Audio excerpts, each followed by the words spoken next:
Welcome back to Mia Horror Stories. Tonight's tale, my new apartment lease came with a rulebook for the shadows, is best experienced in the dark, which is why the screen will stay black. No distractions, no flashing images, just you, your imagination, and the story. So sit back, relax, and listen all the way to the end, if you dare. The hallway motion light outside 3B kept switching off, while Mara was still standing under it.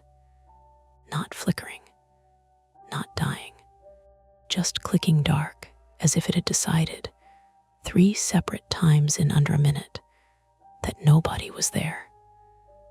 The first time, she laughed under her breath and shifted the cardboard box balanced against her hip. The second time, she stopped laughing. By the third, she was close enough to her new door that she could see her own warped reflection in the brass numbers, and hear the old building settling around her in little dry noises, pipes ticking somewhere in the wall, a TV muttering behind another tenant's door, the elevator cables humming at the end of the corridor. She lifted her hand and waved at the sensor. Nothing. Great, she muttered. Perfect. Amazing start. Then the light snapped back on so suddenly that she flinched and nearly dropped the box marked kitchen/knives/MUGS. It was explainable. Obviously explainable. Cheap sensor, weird angle, old building. She knew that. Still, her shoulders stayed tight as she dug in her tote for the ring of keys the leasing agent had handed her 2 hours earlier downstairs in the management office, along with the parking pass, the mailbox number, and a stapled packet she had assumed was boilerplate. Welcome to Blackstone Arms, Mara. Do not leave trash in common areas. Laundry room closes at 10. And apparently, do not trust the hallway light. Mara Ellison, 29, female, had moved from Portland to Chicago 6 days after the kind of breakup that makes you feel embarrassed, not because you were left, but because part of you had seen it coming for months and kept smiling anyway. She worked remote customer support for a software company, which meant her laptop came with her. And so did her bad habit of overthinking every silence in a room. She told people she moved for cheaper rent and a fresh start. Both were true. The less public truth was that she could no longer stand the apartment she had shared with Ben, especially the way the place still sounded occupied after he took his things, the hiss of the radiator, the scrape of a branch on the bedroom window, her own footsteps arriving half a second late in empty rooms. She had a private, stupid fear of being watched through ordinary domestic spaces, windows at night, cracked doors, reflective screens. Not because she believed in ghosts, because once, at 19, a maintenance worker in her off-campus housing had let himself in without knocking, and her body had never fully relearned how to relax inside a locked room. The key stuck once before turning. The door pushed open with a soft drag against the threshold, and a warmer smell met her from inside. Old paint, dust, radiator heat, and something faintly sweet underneath it, like furniture polish soaked into wood years ago. She reached around the wall until she found a switch. Nothing, come on, second switch. The entry lamp overhead buzzed, then filled the little foyer with weak yellow light. Apartment 3B was smaller than it had looked in the listing photos, and better in a way photos never capture. The hardwood floors were uneven but clean. The windows in the living room were tall and deep-set, facing an alley lined with brick garages and the backs of other apartment buildings. The kitchen was a narrow galley with white cabinets that had been painted too many times. To the left was a bedroom barely big enough for a full mattress. To the right, a bathroom with black and white tile and an iron clawfoot tub that had probably been charming in 2008 and now mostly looked heavy. Quiet, mostly.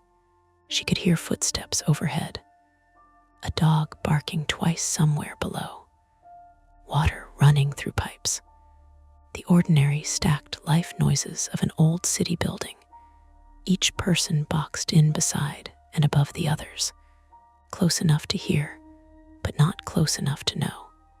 She set the box on the floor and closed the door behind her.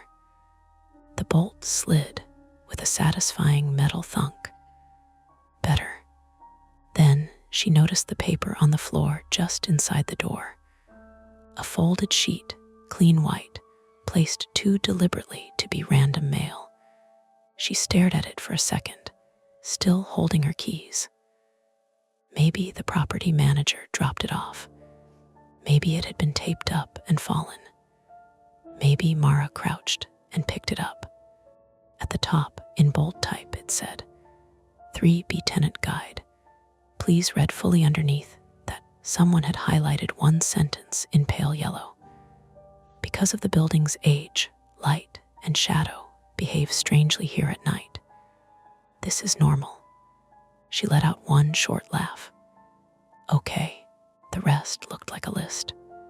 Numbered, dense. Not official enough to be legal language, but too neatly formatted to be a prank scribbled by some previous tenant. She skimmed the first few lines. Keep the hallway light outside 3B on when returning after dark. If the motion sensor fails, wait before unlocking the door. Close the bedroom blinds before sunset, even if you are not sleeping there. If you notice a shadow in the living room that does not correspond to traffic or alley lighting, check the windows first. Do not prop interior doors half open overnight. Mara stood very still, paper in hand, and listened to the apartment breathe around her. Somewhere outside in the alley, a car door slammed. A man shouted something cheerful and slurred. Tires hissed on wet pavement. Normal city sounds. Normal ridiculous note. She looked at the header again. Tenant Guide. Maybe this building had one of those deeply invested, eccentric tenant associations. Maybe some long-term resident had compiled a passive-aggressive list of tips after years of dealing with bad lighting and nosy neighbors. That actually made more sense than management handing out a packet titled Rulebook for the Shadows, which, if they had used those exact words, she absolutely would have remembered. Her phone buzzed in her back pocket. She almost dropped the paper. Lena, you in? Mara exhaled and texted back one-handed. Mara, technically yes. Spiritually unclear. A moment later, 3 heavy knocks hit the door. Not aggressive. Friendly. But in the quiet apartment, they landed hard enough to make her jump. She opened it to find Lena with a 6-pack under one arm and a paper bag of takeout looped around her wrist. Lena Kovacs, 31, female, was Mara's cousin by marriage if you traced the family tree far enough, and her closest thing in Chicago to automatic safety. She had grown up in Cleveland, lived in the city for 8 years, worked as a respiratory therapist at Northwestern Memorial, and had the practical, mildly confrontational kindness of someone who dealt with panic for a living and hated wasted energy. She wore dark curls clipped up off her neck, blue scrubs under a puffer jacket, and an expression that suggested she had already assessed the hallway, the locks, and the fire exit situation before Mara opened the door. Lena's flaw, if you could call it that, was impatience with ambiguity.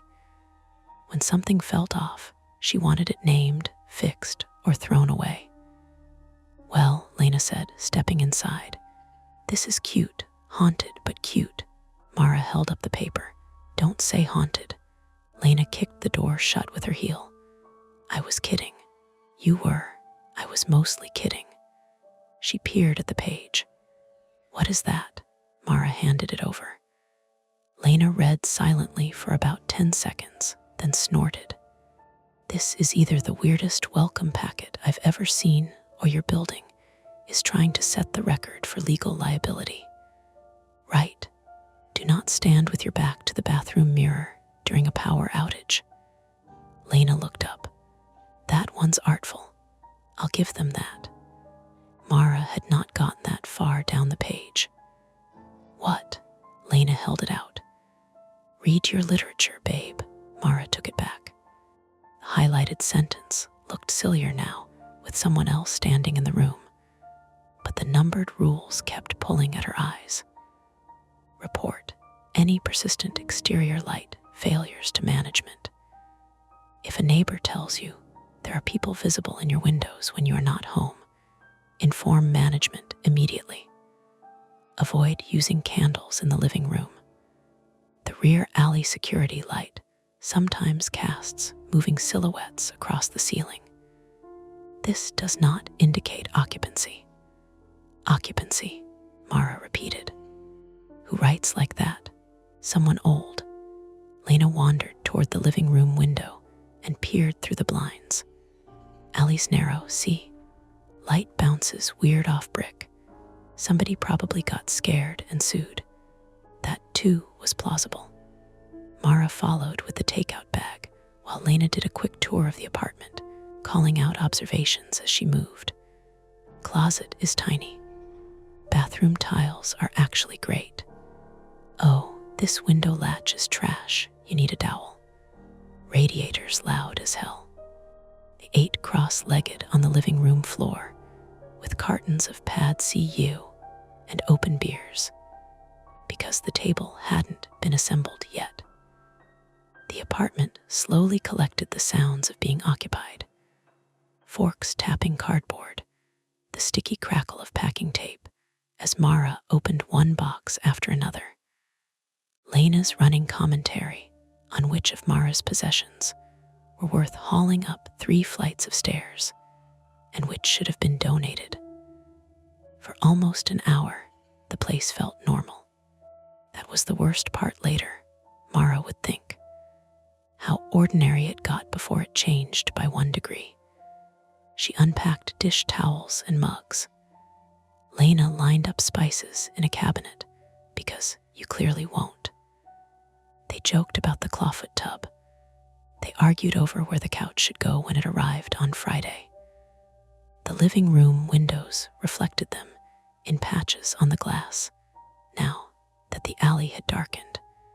2 women moving in chopped little pieces against the room's weak lamplight. At 7:12 p.m., the overhead light in the kitchen dimmed and recovered. Mara glanced up. "Did you see that?" "Old wiring," Lena said. Then the entry lamp did it too, not fully off, just a shallow dip as though someone had breathed on the current. Lena straightened from the cabinet. "Okay, that one I saw." Mara forced a shrug. "Building's old." The heat hissed alive in the radiator by the window with a sudden metallic clank. Mara startled anyway. Outside, a figure crossed the alley carrying grocery bags. His shadow slid up the opposite brick wall, then briefly across Mara's ceiling in a stretched dark shape. She froze. The shadow moved wrong for half a second, elongated by the angle, probably, broken by the window muntins. Still, something in her chest tightened before her brain caught up. Lena noticed her looking. "Traffic or alley light," she said, nodding toward the paper in Mara's hand on the floor. "Your creepy pamphlet called it." "Yeah." Mara got up and crossed to the window. The blinds were half open. Through them, she could see the alley security light mounted above a garage door, one bulb brighter than the other, making uneven gold pools on the pavement. A bike was locked to a chain-link fence. Blue recycling bins sat in a row with their lids open. Ordinary things. She lowered the blinds until they clicked shut. Rule number 2, Lena said lightly. Look at you, already adapting. Mara wanted to laugh, but then someone knocked again. This time it was softer. 3 polite taps. Lena moved first, setting her beer down. You expecting anybody? No. Mara looked through the peephole and saw a woman in the hall wearing a tan cardigan and holding a small glass dish covered in foil. She opened the door with the chain still on. The woman smiled in the careful, non-threatening way people in apartment buildings smile when they need to prove they are not a problem. Sorry to bother you, new tenant. Yes, I'm from 3A across the hall. She lifted the dish slightly. Lemon bars. Welcome. Mara unhooked the chain. The woman stepped back half a pace, keeping respectful distance. I'm not selling anything, I promise. No, sorry, thank you. Mara took the dish. It was warm underneath the foil. The woman was in her late 40s maybe, hair pulled back, face a little drawn in that way people get when they haven't slept deeply in years. Nadia Weiss, 47, female, lived in 3A across the hall and worked part-time as a freelance translator from German and Polish, according to what she would later volunteer in bits and pieces. She was originally from Hamburg, had been in Chicago long enough for the city to have worn down her accent without erasing it, and carried herself like someone who preferred patterns because patterns made other people predictable. Nadia was courteous, observant, and just slightly too attentive to thresholds, doorways, windows, the line where the hall runner ended and bare tile began. Her private weakness seemed to be vigilance calcified into habit. Not paranoia exactly. More like a person who had once ignored something important and built a life around never doing that again. This building has character, Nadia said, glancing past Mara's shoulder toward the living room. That is the nice way to put it. Lena appeared beside Mara. We got the unofficial guide already. Something changed in Nadia's face. Not fear, recognition. You read it. Mara lifted the folded page from the side table. You know about this? Nadia pressed her lips together before answering. In the hallway, the motion light clicked off again, plunging the space behind her into dimness, except for the spill from Mara's apartment. Nadia didn't turn around, but Mara saw the shift in her shoulders. Yes, Nadia said. I know about it. Lena leaned one shoulder against the doorframe. Is this some building joke? No. A TV laughed distantly through the wall. Somewhere downstairs, the elevator doors opened with a bell and shut again. Mara looked from Nadia to the rule sheet. Management gave this to me. I don't know if management gives it, Nadia said carefully. It gets passed along. Why? Nadia's eyes flicked once toward the dark hallway and then back into the apartment, to the living room windows, the closed blinds, the warm, messy evidence of move-in. Because there are things in old buildings that sound foolish until they happen twice. That is not an answer, Lena said. No, Nadia agreed. It is. For a second, Mara thought the woman might say more. Instead, Nadia reached into her cardigan pocket, pulled out a business card with her name and apartment number written on the back, and handed it over.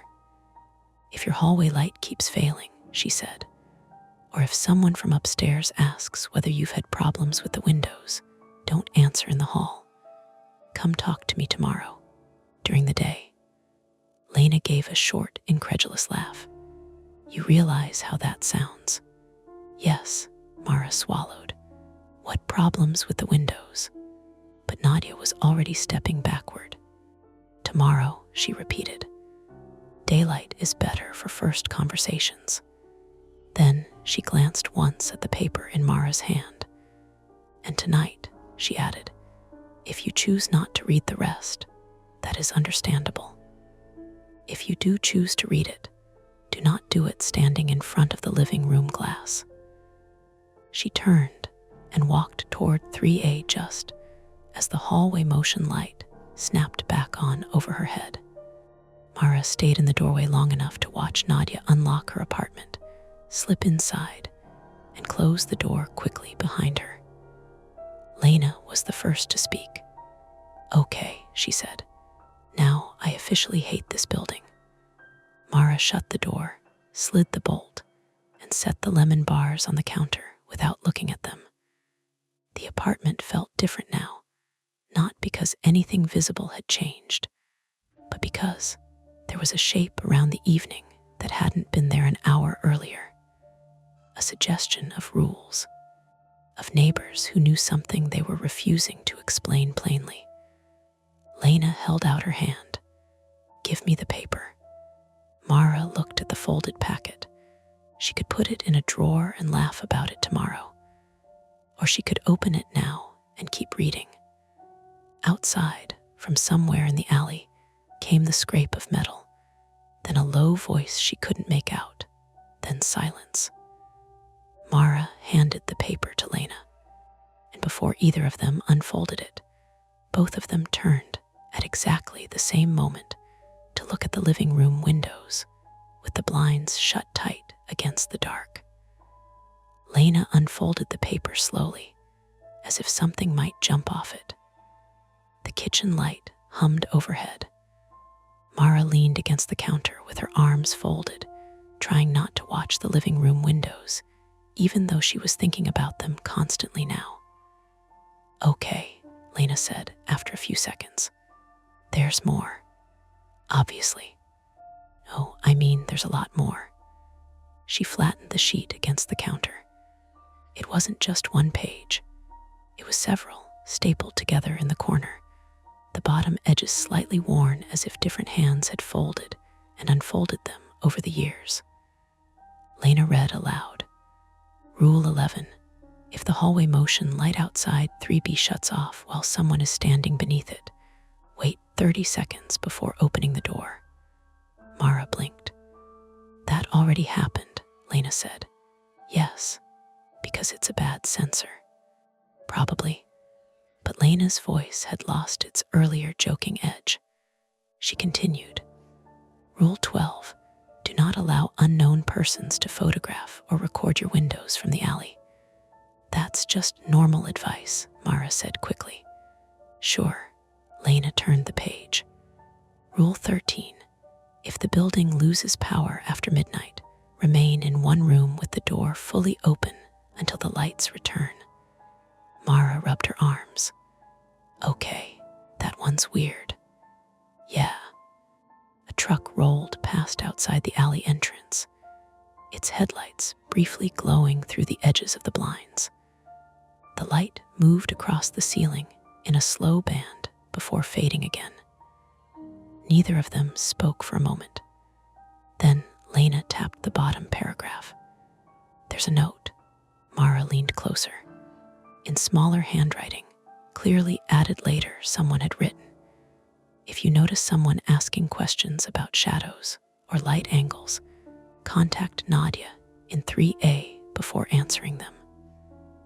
Lena whistled softly. So Nadia definitely wrote this or helped write it. Or someone told her to say that. Or, Lena said, this whole building is weird and you moved here anyway. Helpful.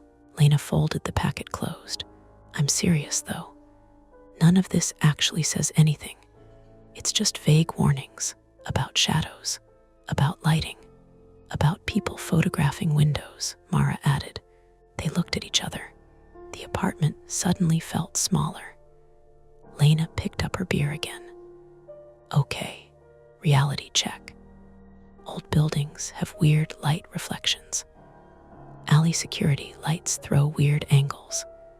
Someone probably thought a shadow was a person and started a rumor. Rumor big enough to make a rule book. People are bored. That sounded right. It should have settled things. Except Mara's eyes drifted back to the blinds again. The alley light outside was bright enough that thin lines of gold bled through the slats, striping the floor. She forced herself to look away. "So," Lena said, clapping once. "Actual problem. Your internet router is still in a box, and I have a shift at 6 a.m. tomorrow. Let's finish unpacking the essentials."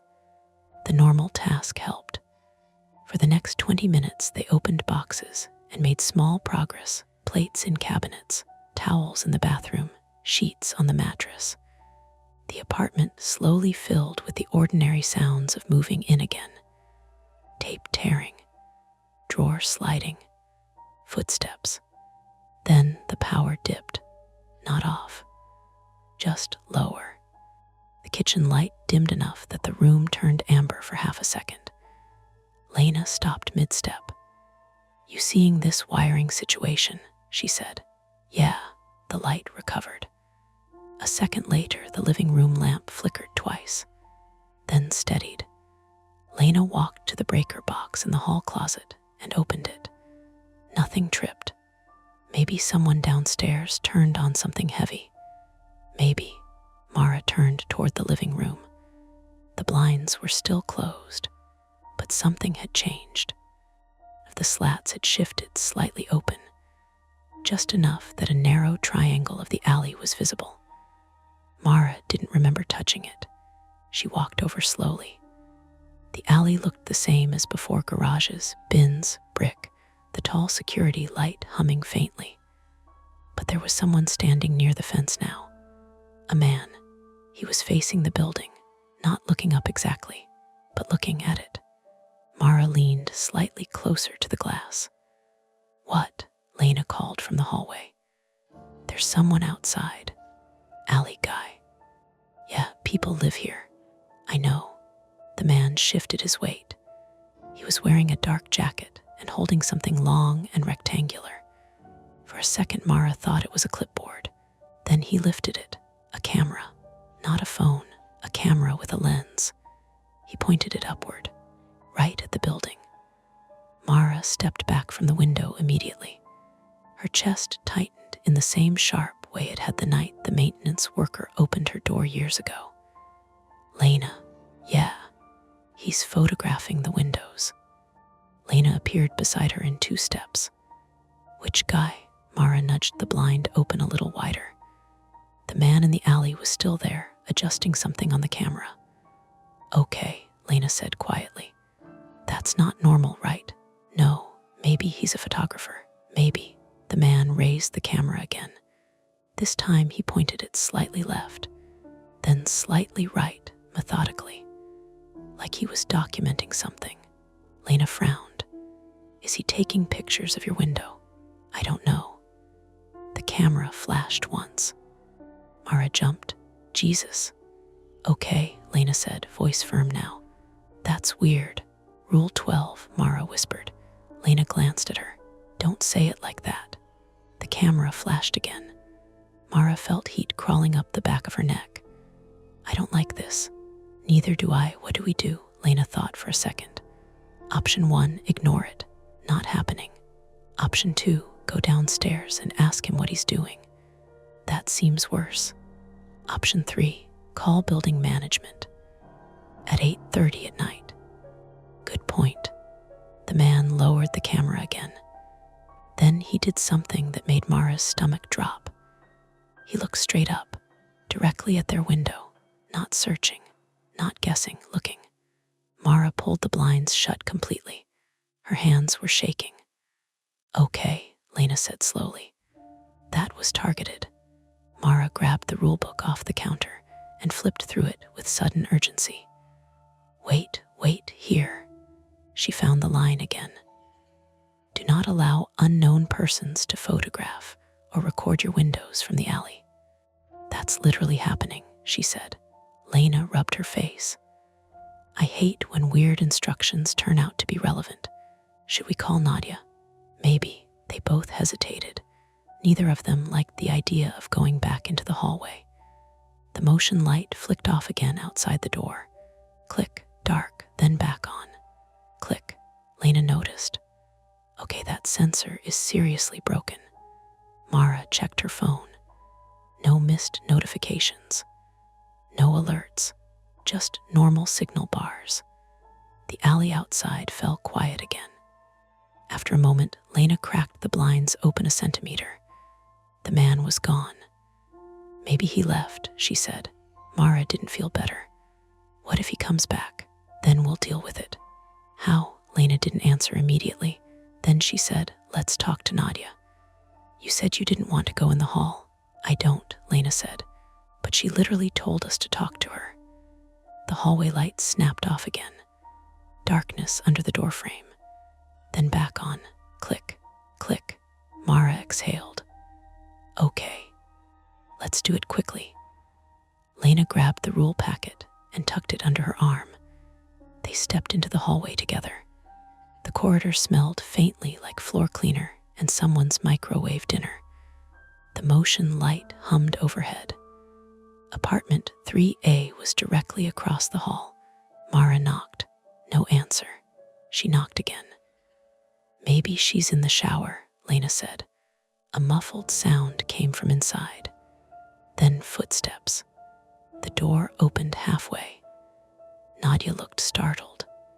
Her hair was loose now, like she had been getting ready for bed. What happened? There's a guy in the alley taking pictures of the windows, Mara said. Nadia froze. Right now, just a minute ago. With a camera, Lena added. Nadia opened the door wider. Come in. Her apartment was dimmer than Mara's, lit mostly by a floor lamp. Stacks of books lined one wall. 2 laptops sat open on a desk. Nadia closed the door behind them and locked it immediately. You saw him clearly, she asked. Yes, Mara said. He was aiming at the building. Nadia walked to her window and pulled the curtain aside just enough to glance out. The alley was empty. She let the curtain fall. How long was he there? A few minutes. Did he see you watching? Mara hesitated. Maybe. Nadia's shoulders tensed. That's not good. Why? Lena asked. Nadia looked at the rulebook in Lena's hands. You read the whole thing? Not yet. Then you don't understand the timing. The timing of what? Mara said. Nadia crossed her arms. For the past year, she said slowly, people have been coming to the alley asking questions about light angles. Lena frowned. Light angles? Yes, like photographers. Sometimes. Mara felt the tightness in her chest again. What do they want? Nadia shook her head. I don't know. But every time someone starts photographing the windows, something else happens in the building soon after. What kind of something? Lena asked. Nadia didn't answer. Instead, she asked a different question. Did you notice anything unusual tonight? Before the man showed up, Mara thought. The hallway light kept turning off. Nadia's expression changed slightly. Anything else? The power flickered. That's not unusual here. The blinds moved. That made Nadia go still. Moved how? One slat opened. Nadia walked slowly to the door. She listened. The hallway outside was quiet. Then she turned back to them. You should not stay alone tonight. Mara blinked. What? You can sleep here if you want, Nadia said. Or I can sit in your apartment until morning. That seems extreme, Lena said. Maybe, Nadia said quietly. A loud metallic bang echoed through the building. All 3 of them flinched. It came from somewhere below. Then the lights flickered again. This time harder. The floor lamp dimmed nearly to black. What the hell? Lena said. Nadia moved to the breaker box by her door. Before she reached it, the power went out completely. The apartment dropped into darkness. From the hallway came the slow hum of emergency lighting kicking on. A thin strip of red glow slid under the door. Mara's phone buzzed in her pocket. She pulled it out. A notification. Building alert, electrical issue.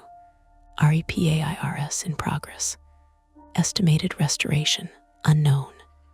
Lena exhaled. Okay, power outage. But Nadia was already reaching for the rulebook again. Her voice dropped. What time is it? Mara checked. 12:07. Nadia closed her eyes briefly. Then she opened the packet and flipped to Rule 13. She handed the page to Mara. Read it. Mara lifted her phone flashlight and read aloud. If the building loses power after midnight, remain in one room with the door fully open until the lights return. Silence filled the apartment. Lena looked from Mara to Nadia. You're not seriously saying, before she could finish, footsteps sounded in the hallway. Slow, measured, stopping directly outside Nadia's door. Someone knocked, 3 soft taps. The exact same pattern as before. The knock came again. 3 soft taps, not loud, not impatient, just deliberate. In the dark, the sound seemed larger than it should have been. Mara held her phone flashlight still, the beam aimed at Nadia's front door. Lena stood to her left, shoulders tense. Nadia hadn't moved from where she stood beside the breaker panel. None of them spoke for a second. Then Lena whispered, maybe it's another tenant. Nadia shook her head slowly. No one here knocks that quietly. That did not help. The hallway emergency lights cast a thin red glow under the door, turning the bottom edge of the room into a dim stripe. Somewhere down the corridor, a door opened and closed with a hollow echo. The knock came again. Tap, tap, tap. Lena leaned toward the door. Hello, she called. Silence. Mara's pulse was loud in her ears. Ask who it is, she whispered. I just did. Another pause. Then a man's voice answered from the hallway. Building maintenance. The voice was calm, slightly muffled through the door. Power issue, he added. Lena glanced at Nadia. Well, Lena said quietly, that's plausible. Nadia didn't answer. Should we open it? Mara asked. Nadia finally spoke. What did the voice sound like? Normal, Lena said. Older, younger, 40s maybe. Accent, Lena frowned. American. Nadia walked closer to the door but didn't touch it. Ask him his name. Lena raised her voice again. Name. The pause outside was longer this time. Then Tom. Lena turned to Nadia. That good enough? Nadia looked unconvinced. Ask him what unit reported the power issue. Lena repeated the question through the door. This time the voice answered quickly. Whole building. Which unit called it in? Lena asked. Another pause. Longer. Then management. Lena exhaled. That's not great. Nadia lowered her voice further. Maintenance staff always announce themselves by unit number here.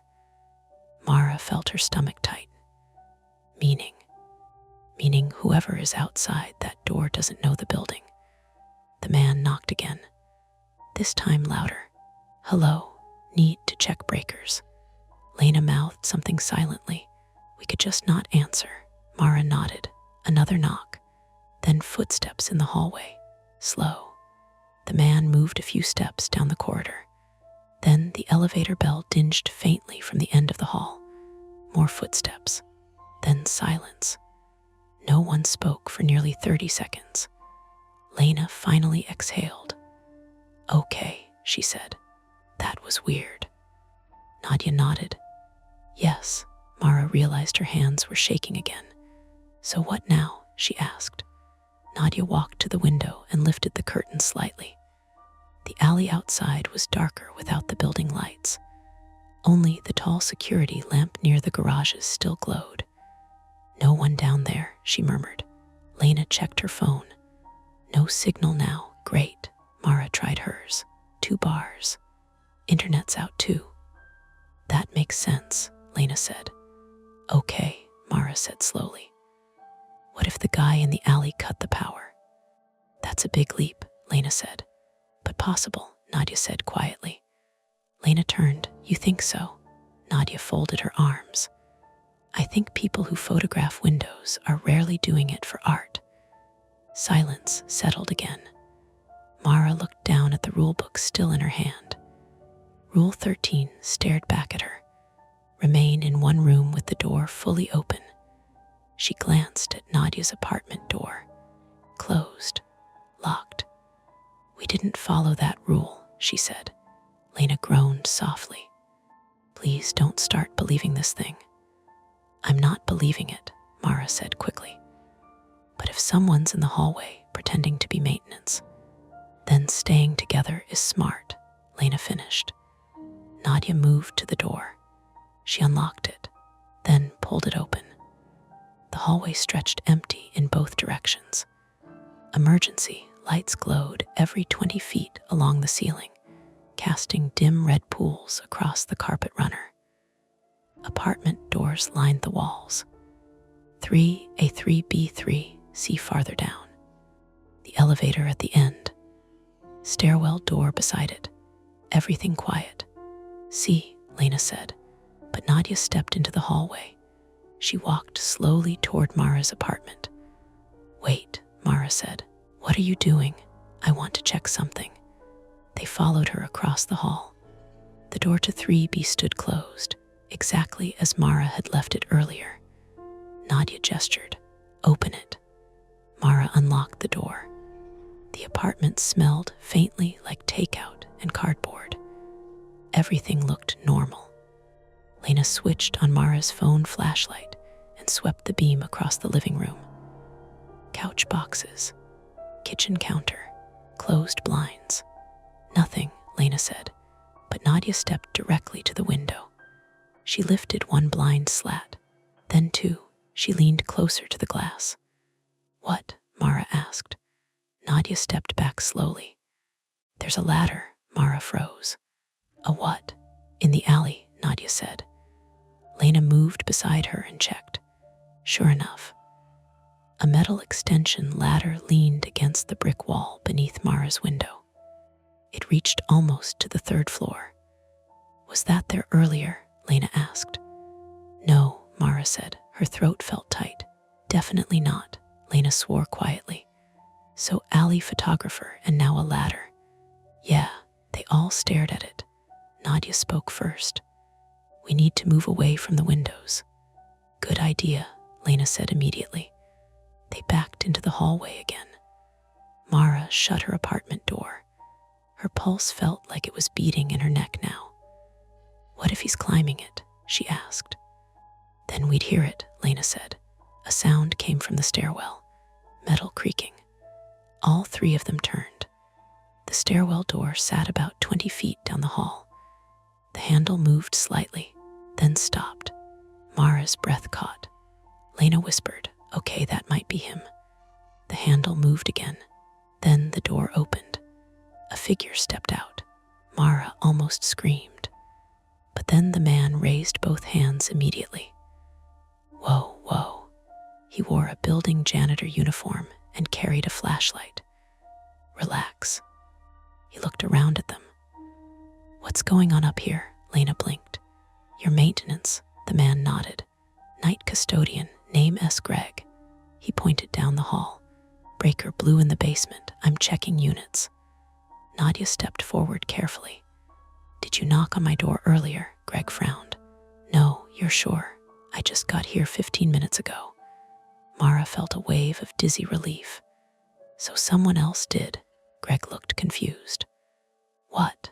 Lena rubbed her face. Long story, Greg shrugged. Anyway, power should be back soon. He moved past them toward the electrical panel on the wall. The hallway lights flickered. Then the normal ceiling lights snapped back on. Bright, sudden, everyone squinted. Greg grinned. See, fixed. Mara exhaled. Her muscles felt like rubber. Lena leaned against the wall. Well, that explains the outage. Nadia still looked uneasy. Does it? She said quietly. Greg glanced at her. Yeah, old wiring. He turned back toward the stairwell. Have a good night. The door closed behind him. Silence returned. Lena laughed weakly. Okay, that was the scariest janitor entrance ever. Mara nodded. Yeah, the tension in the hallway slowly eased.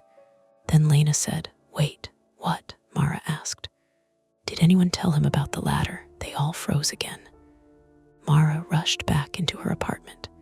She ran to the window and yanked the blinds open. The alley was empty. The ladder was gone. Her stomach dropped. Guys, she said. Lena and Nadia came in behind her. The ladder's gone, Mara whispered. Lena scanned the alley. Garages, bins, security light, no ladder.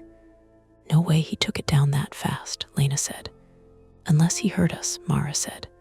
Nadia stepped back from the window again. Close the blinds. Mara did. Her hands trembled slightly. What now? Lena asked. Nadia answered without hesitation. We go downstairs. Mara turned. What? We need to check the basement breaker room. Why? Lena asked. Because if someone cut the power intentionally, Nadia said, they might still be down there. Lena hesitated. That's risky. So is waiting up here, Nadia said. Mara looked at the rule book again. Another line caught her eye. Rule 16. If you suspect someone is entering the building through the alley fire stairs, notify another tenant before investigating. She swallowed. Well, she said quietly, technically we're doing that. Lena sighed. Fantastic. They moved down the hallway together. The elevator was dead, so they took the stairwell. Concrete steps spiraled downward through dim yellow bulbs. Third floor, second, first, every step echoed. Mara felt the weight of the building pressing around them. At the bottom, they reached the lobby. The glass front doors faced the street. Outside, cars passed normally. Everything looked ordinary, but the basement door near the mailboxes stood open. A faint mechanical hum drifted up from below. Lena looked at the others. Okay, quick look. They descended the basement stairs. The air smelled like dust and hot wiring. Pipes ran across the ceiling. The breaker panel room sat halfway down the corridor. Its door was open. Lights inside were on, but the room was empty. Nadia walked to the panel.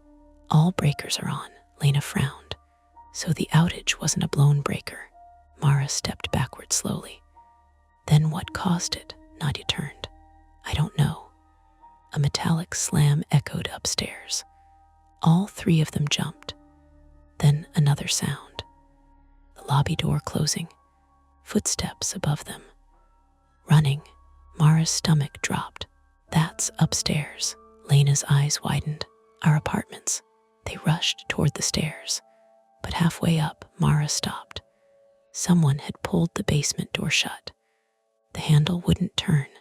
It was locked from the outside. Lena yanked it harder. Nothing. The stairwell light flickered. Mara felt the trap closing. And somewhere above them, on the first floor, a door opened. The basement door didn't move. Lena pulled again, harder this time, the metal handle clanking against the frame. Locked, she said unnecessarily. Mara stared up the stairwell. The concrete steps curved out of sight toward the lobby landing. The fluorescent bulb above them flickered faintly, making the shadows under the railing shift every few seconds. Footsteps again. Not running now, walking. Slow. Someone was moving through the first floor hallway above them. Lena lowered her voice. Okay, whoever that is locked us down here. Nadia's jaw tightened. Yes, Mara's mind raced. Maybe Greg, the custodian? No, Nadia said immediately. He would have called down. Another sound upstairs. A door opening, then shutting. The echo rolled down the stairwell like a ripple. Lena stepped away from the basement door. Options. Call the police, Mara said. No signal, Lena replied. Mara checked anyway. 0 bars. Great. Nadia walked toward the breaker room again, scanning the corridor. The basement was narrow and cluttered. Old storage cages, water heaters, pipes running overhead. A faint smell of hot dust hung in the air. Then Nadia stopped. There's another stairwell. Mara followed her gaze. At the far end of the basement corridor, past the laundry room, a metal door sat half hidden behind a stack of folded tables. A red exit sign glowed above it. Lena exhaled. Fire stairs. They moved quickly, but quietly down the corridor. Every step echoed. Mara kept glancing over her shoulder toward the locked stairwell behind them. Her chest felt tight. If someone was upstairs now, if they were in her apartment, she pushed the thought away. They reached the fire door. Lena tried the handle, unlocked. Okay, she whispered. She opened it slowly. The stairwell inside was narrower than the main one. Metal steps, concrete walls. A faint draft carried cold night air upward from the alley exit. Good, Lena said. We can go up and check the hall. Nadia hesitated. We should listen first. They stood in silence. The building creaked faintly around them. Then a thud. Above, 3rd floor. Mara's stomach dropped. That's my apartment. Lena didn't argue. Go, they climbed, fast but careful. 1st floor landing. Quiet, 2nd floor. A dog barked somewhere behind a door. 3rd floor. They stopped just before the door leading into the hallway. Lena pressed her ear against it. What do you hear? Mara whispered. Movement. Where? Close. Nadia stepped forward. Let me. She eased the door open half an inch. The hallway lights were on now, empty. But Mara's apartment door 3B stood open. Her heart skipped. I locked that, she whispered. The 3 of them stepped into the corridor, slow. The door to 3A was closed. 3B was open just enough that a thin wedge of light spilled into the hall. Inside, something shifted. A chair scraping. Lena mouthed silently. Someone's in there. Mara felt heat rush into her face. Fear. Anger. Violation. She moved forward before she realized she was doing it. Lena grabbed her arm. Wait, Nadia whispered. We need to see who. Mara swallowed. Okay. Lena picked up a heavy fire extinguisher from the wall bracket. Just in case. They approached the door, step by step. The smell of Mara's apartment drifted out. Cardboard, food, the faint lemon of Nadia's dessert. And another smell now. Cold air, the window. Someone inside spoke. Low voice. Male. Yeah. A pause. 3rd floor. Another pause. Yeah, I see the alley. Mara's throat tightened. He was on the phone.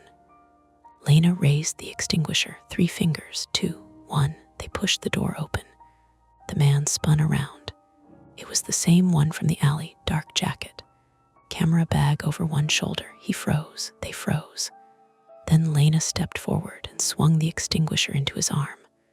Hard. The metal cylinder connected with a dull crack. The man shouted and dropped the phone. It skidded across the floor. Hey, what the hell? Get out.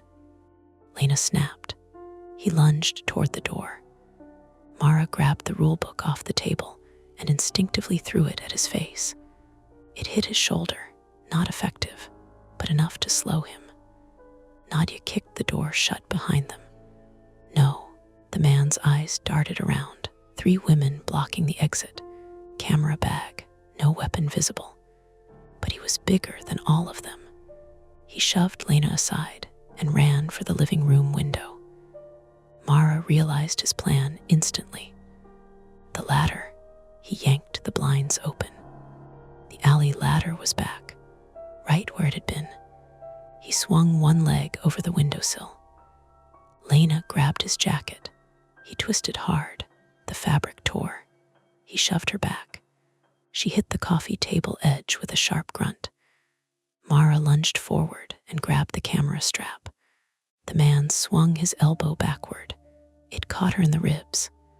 Pain exploded through her side. She gasped and collapsed against the wall. The man kicked the window fully open. Cold air rushed in, started climbing out. Then Nadia slammed the window frame down. Hard. The metal caught his arm. He screamed. Lena recovered and tackled him from behind. They crashed into the floor. The camera smashed against the hardwood, lens shattering. The man struggled wildly. Get off. He shoved Lena into the couch, then turned toward the window again. Desperate now, Nadia grabbed the broken camera body and hurled it at his head. It struck his temple, not enough to knock him out, but enough to stagger him. Mara forced herself upright despite the burning pain in her ribs. Her breathing felt shallow. She grabbed the fire extinguisher from Lena. The man turned toward her. Don't, she pulled the trigger. A violent white cloud blasted across the room. Dry chemical powder filled the air instantly. The man coughed violently. Blind, disoriented, he stumbled backward into the coffee table. Lena took the chance. She tackled him again, this time driving him face first into the floor. Nadia grabbed his arms. Hold him, the man thrashed, but the powder choked his breathing. His strength faltered. Mara dropped the extinguisher and collapsed against the wall, clutching her ribs. Police, she rasped. Lena pinned the man's wrists. Call them. Mara crawled toward the fallen phone on the floor. The screen was cracked but still active. The last call was open, an unknown number. She dialed 911. Her voice shook but stayed clear. Yes, someone broke into my apartment. She gave the address. Minutes later, the hallway filled with noise. Police, questions, handcuffs. The man sat coughing on the floor while officers pulled his arms behind his back. Paramedics arrived for Mara's ribs and Lena's bruised shoulder.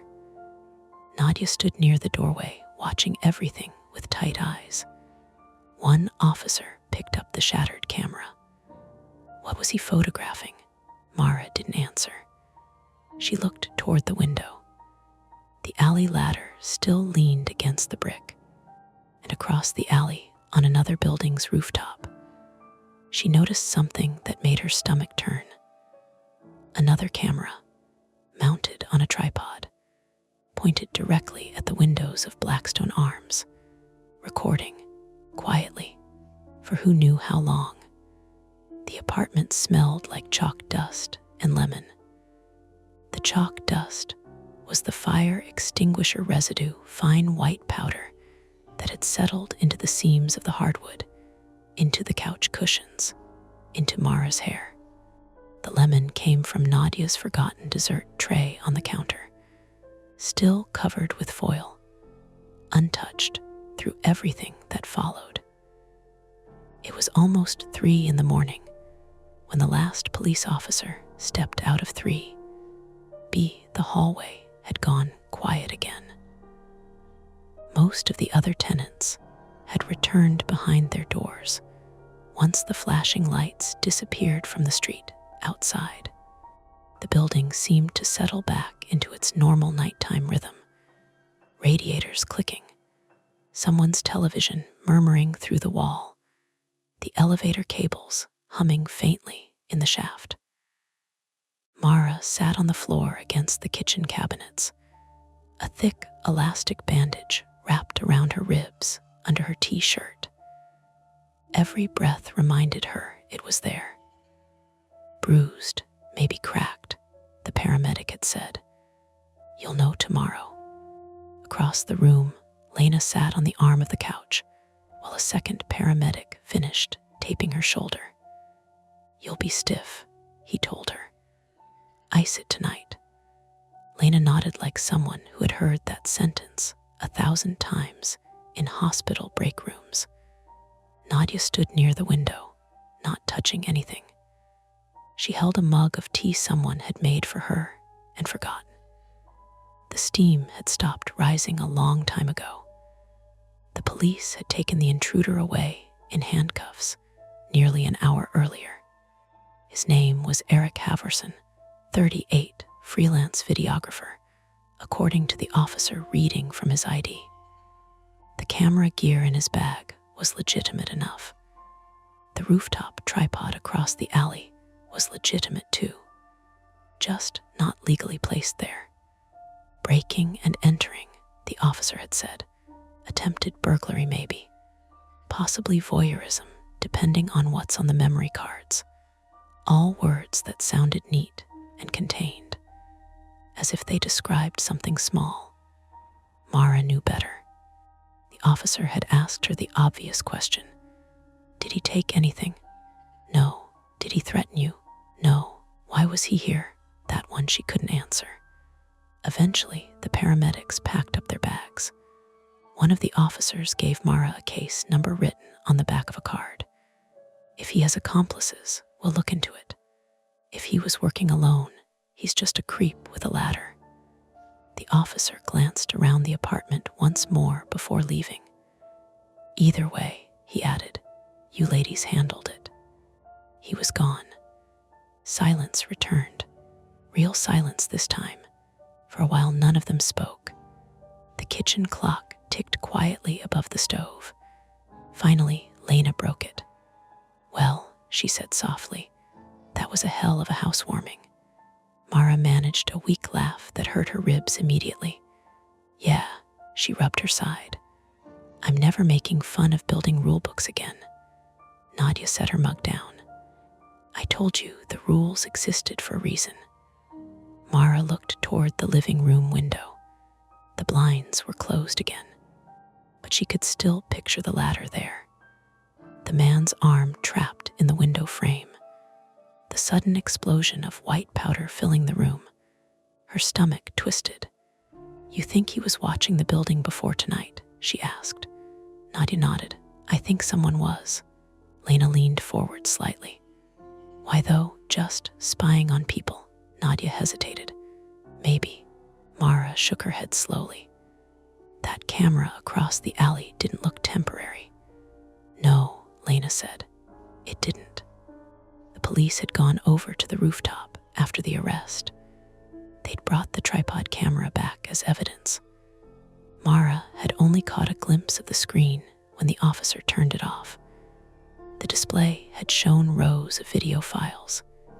Dates, times, weeks of them, pointed at the building, at the windows.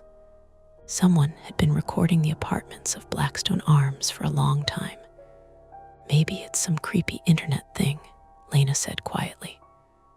Or a private investigator, Mara suggested weakly.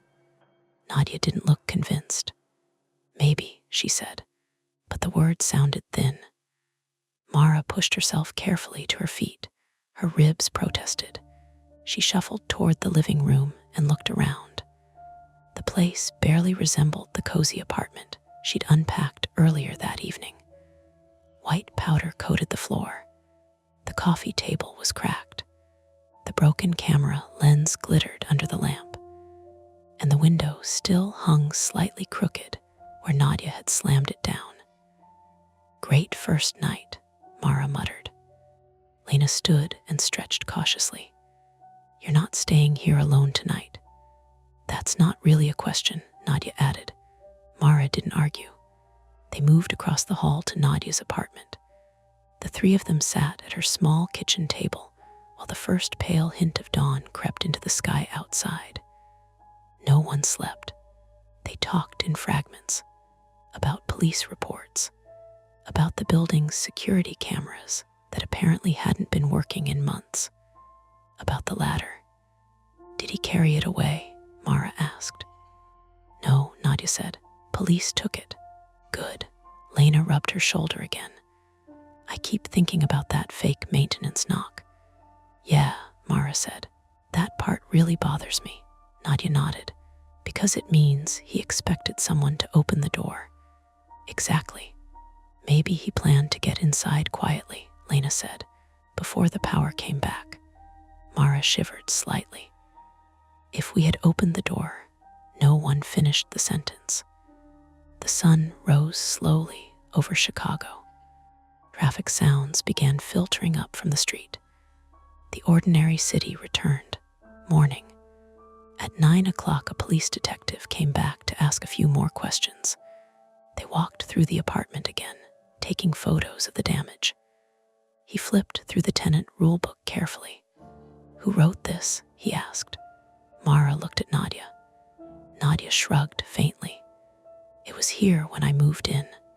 "How long ago?" 3 years, and before that?" "I don't know." The detective studied the page for a long moment. Then he handed it back. "Interesting coincidence," he said. "Or someone in the building noticed patterns." "Patterns?" Mara asked. "Like strangers photographing windows." He tapped the paper. "People notice things." Then he left too. By noon, the building felt normal again. Almost. Mara's ribs hurt worse every hour. Lena went home briefly to shower and change before her afternoon shift. Nadia stayed nearby while Mara swept up broken glass and extinguisher dust. The act of cleaning helped, little pieces of order returning. Eventually, Mara sat down at the kitchen table again with the rulebook. She read the rest of it for the first time. Some rules were mundane. Report faulty hallway lights. Keep windows locked. Others still sounded strange. Do not stand with your back to the bathroom mirror during a power outage. Do not answer hallway questions about the angles of the alley lights. But now they felt different. Less like superstition. More like notes from people who had seen things they couldn't quite explain. People who had tried to warn whoever came next. Mara flipped the last page over. There was one line written in handwriting at the bottom, not typed like the rest, just pen. If someone photographs the windows again, assume they are not alone. Mara stared at it. The detective had taken the rooftop camera. The intruder was in custody. Everything should have been finished.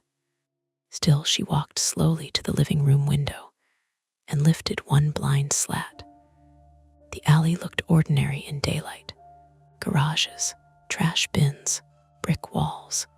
But across the alley, on the rooftop where the tripod had been, she noticed something small near the edge. A metal mounting bracket, bolted into the concrete. Empty now, but clearly installed to hold something. Something that had been there a long time. Mara let the blind fall closed again. Her ribs ached. Behind her, the apartment was quiet, almost peaceful. But the rulebook remained open on the table, waiting. And that's the end of today's chilling tale. If you enjoyed this story and want more nights full of suspense, don't forget to hit that like button, subscribe to Mia Horror Stories, and turn on the bell so you never miss a scare. I've got plenty more stories waiting for you, so stick around and check out the other videos on the channel. Thanks for watching, and until next time, stay safe and don't look behind you. You're listening to Mia Horror Stories, and today's story is The Airbnb host left strict instructions for the hallway mirrors. The screen will stay completely black, letting your imagination do all the work. No visuals, no noise, just a story that creeps under your skin. Don't skip a second, because every detail builds to the chilling end you won't want to miss. The first time I noticed the hallway mirror was wrong. I thought it was only the angle. Not wrong in some dramatic movie way. Nothing cracked.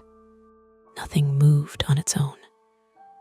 It was just one of those narrow wall mirrors you get in old apartments that have been converted into short-term rentals, framed in dark wood, hung across from the bathroom door to make the corridor seem longer than it was. I caught myself in it while carrying my overnight bag from the entryway. And for half a second, I looked oddly delayed, like my body had turned a fraction after my reflection had already decided to stop. Then the lights buzzed overhead. The old bulb nearest the kitchen gave a weak pulse, and the image steadied. "Great," Nora said behind me, dragging her suitcase over the uneven threshold. "We rented a place haunted by bad wiring." She said it lightly, smiling, but the suitcase wheels rattled too hard on the warped floorboards and made the apartment feel smaller than it should have. There was a smell inside I couldn't name at first. Not mildew exactly. Something cleaner than that. Lemon cleaner over old plaster, maybe, and dust warmed by heat pipes. I stepped aside so she could get in and shut the door with her hip. The lock clicked twice. Somewhere farther down the building's main corridor, a door opened, then closed, followed by the muffled rise and fall of a television through thin walls. Real city sounds. Real building sounds. Enough to make me feel a little stupid for staring at a mirror like it had insulted me. I'm Lena Walsh, 29, and I'm the kind of person who notices small things long after everyone else has moved on. Smudges on glasses, a wet footprint leading away from a sink, the wrong ringtone in a room. It sounds useful until you're 2 hours into a weekend trip and already convincing yourself you saw something that doesn't make sense because you're tired and your nerves always run half a step ahead of your body. This trip was supposed to help with that. Not with my nerves exactly, but with everything that had come bundled up with them over the last year. The sleep problems, the jumpiness, the stupid habit I developed of checking locks twice, and then once more just to make the third check feel deliberate instead of compulsive. Nora had said I needed 48 hours in a city where neither of us is responsible for anything. Her words, her plan, a cheap off-season weekend in Chicago, just after Valentine's Day, before the spring crowds, split between used bookstores, one nice dinner we could barely justify, and a concert in Logan Square on Saturday night.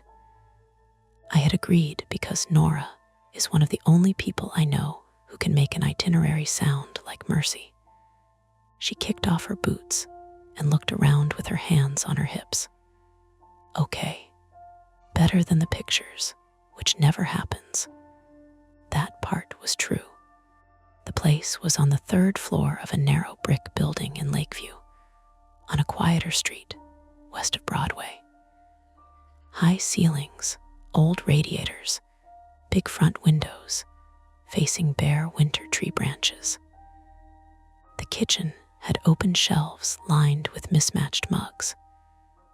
A thrift store lamp glowed in the living room beside a green velvet chair that looked decorative and deeply uncomfortable.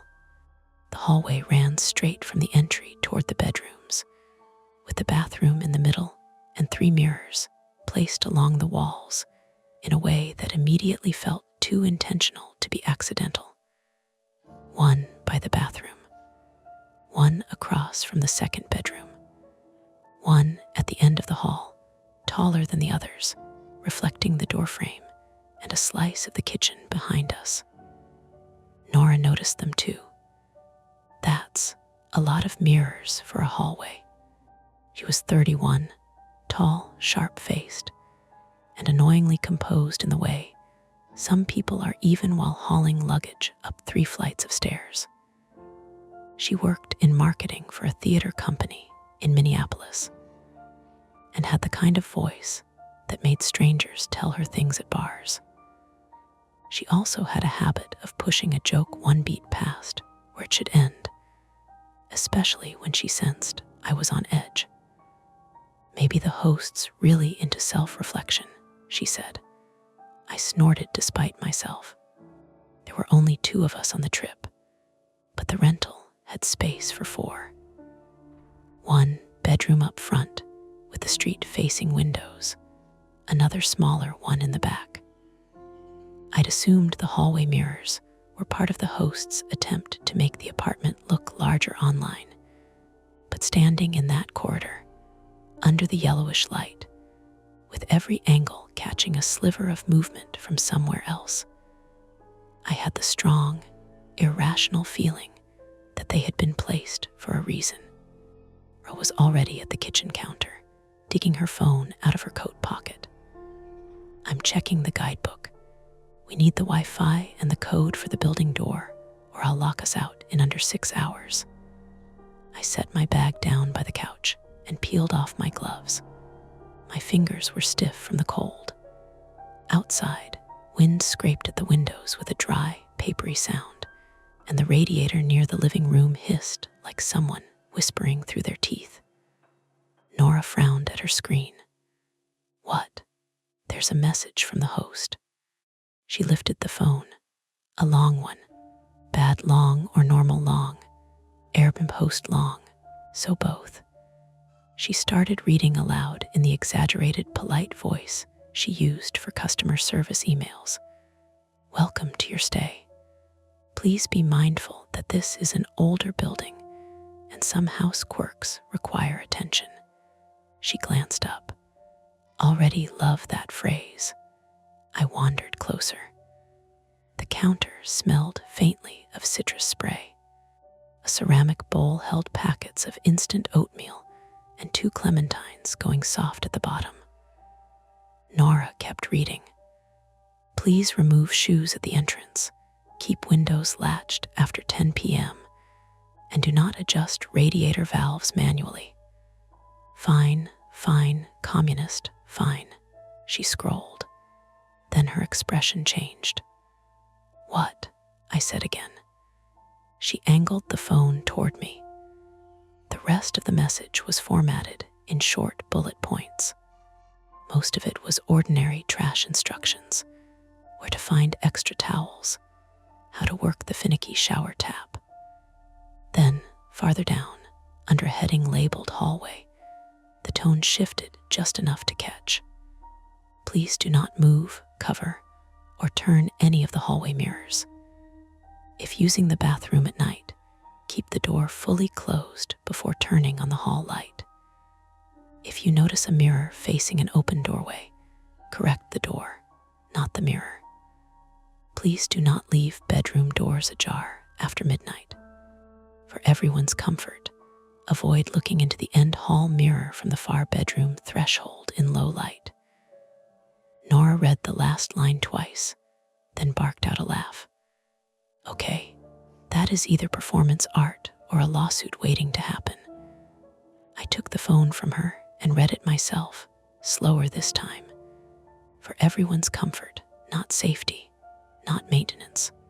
Comfort. The building creaked overhead. A quick 3-step thud, then silence. It's probably some weird host branding thing, Nora said. You know how people try to make normal apartments feel mysterious, so the listing seems memorable. Maybe. But there was no wink in the message.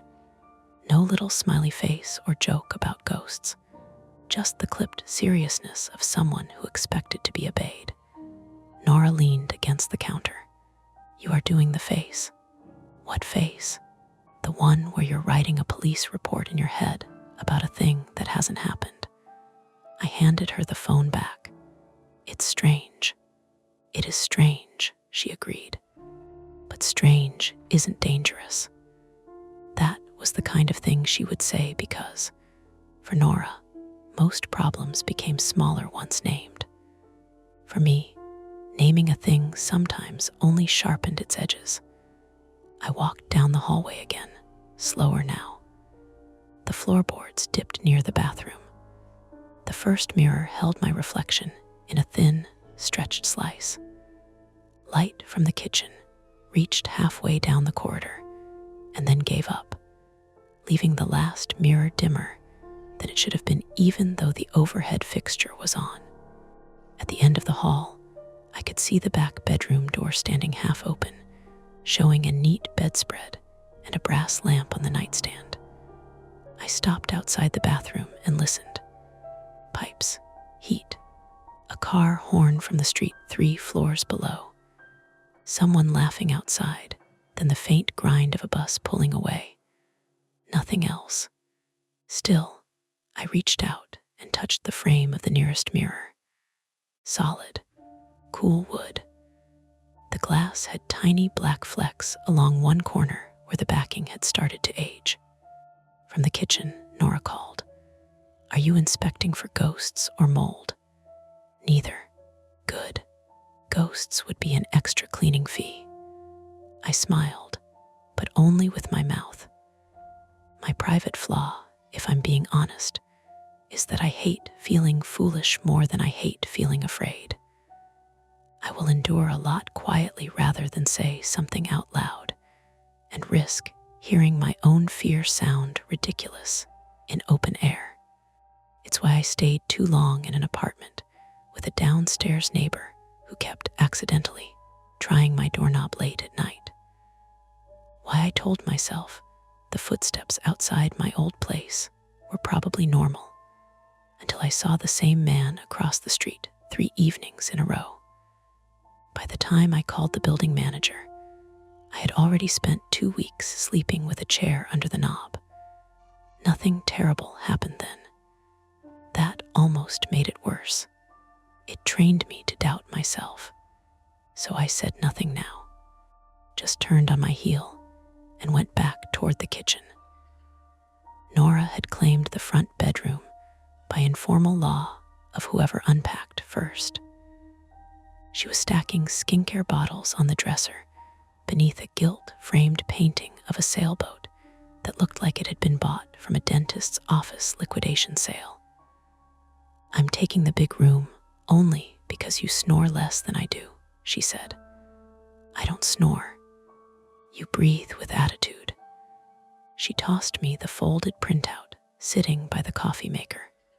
It was a laminated house guide, one of those cheap office store jobs with plastic edges peeling at the corners. A welcome page, Wi-Fi password, neighborhood tips. On the back, in slightly smaller font, were the same hallway instructions from the app message, repeated word for word. "See," Nora said, "branding." There was something more unnerving about seeing the rules printed physically in the apartment. It meant the host had taken the time to preserve them, laminate them, place them where guests would find them. Not a weird impulse text then, a system.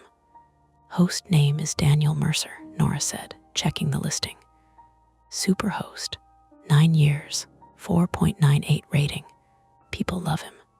Listen to this. Charming vintage stay, thoughtful details, excellent communication. Felt safe and cozy. Perfect for girls' weekend. Any mention of the mirrors," she scrolled. "Nope," tragically. I moved to the window and looked down at the street.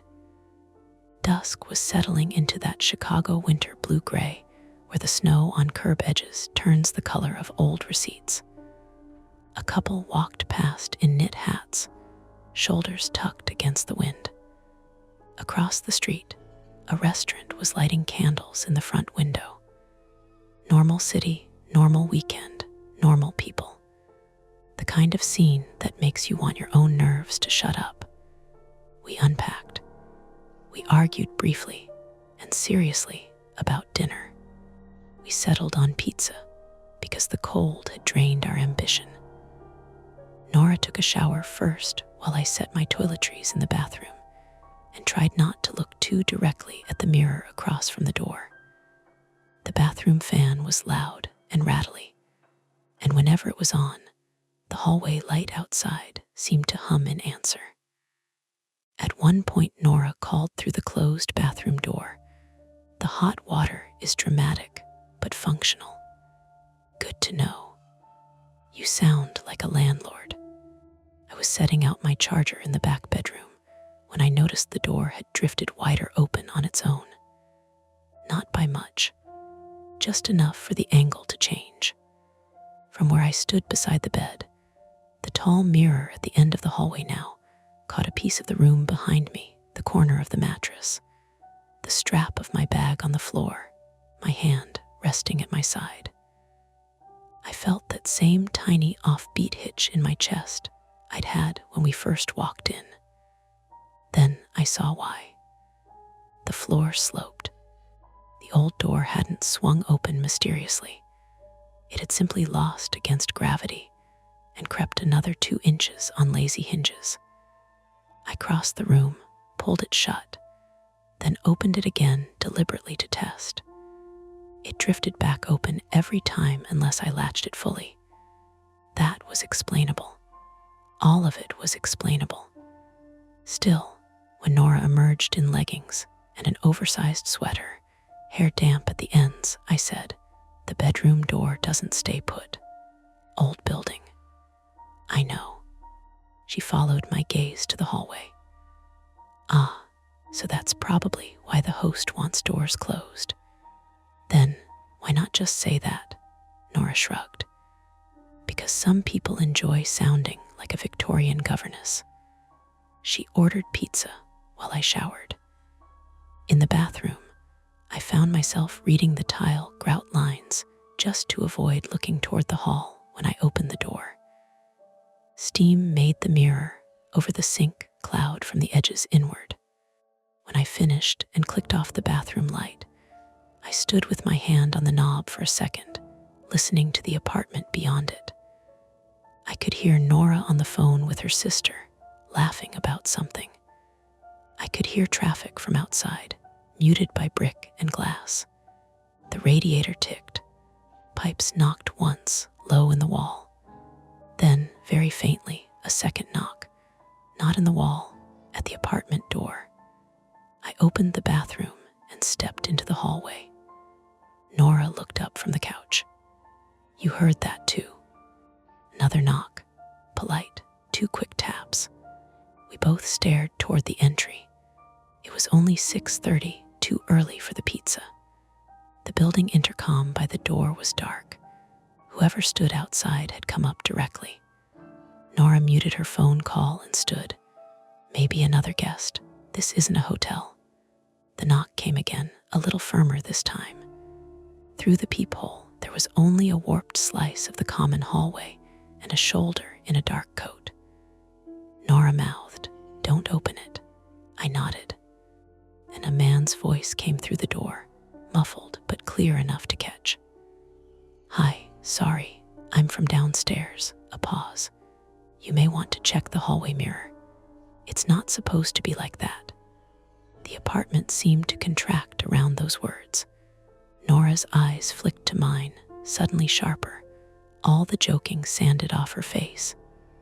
Behind us, down the narrow corridor, one of the overhead bulbs gave a tiny electric buzz. No footsteps moved away from the door. He was still there, waiting.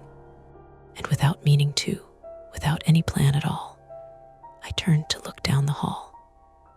The end mirror was reflecting something different now, not something impossible. Not yet. Just enough of a change to tell me one of the bedroom doors had opened again when I hadn't heard it move. Nora whispered, "Lena." The man outside knocked a 4th time. And standing between the locked door and the long, dim hallway, we had to decide which felt stupider, ignoring him or checking what he meant. Nora and I stood frozen for a moment, both of us halfway between the front door and the long hallway behind us. The man outside cleared his throat. "Hello." His voice had the tired, apologetic tone of someone used to knocking on strangers' doors. Not aggressive, not friendly either, just persistent. Nora mouthed again, "Don't." But my eyes had already drifted down the hallway. The back bedroom door had indeed opened again. Not wide, maybe 4 inches, but enough to shift the angle of the reflection in the tall mirror at the end. From the living room, I could see deeper into the room than before. The bed corner, my overnight bag, the dark window behind it, and something else, movement, not a person, just the curtains stirring slightly where the window must have leaked cold air. But it was enough. "Okay," Nora whispered. "You saw that too, right? It's just the door again." "Yeah," she said. "That door is becoming the main character tonight." Another knock, a little louder. "Hey," the man said through the door. "Sorry to bug you. It's just, did the mirror move?"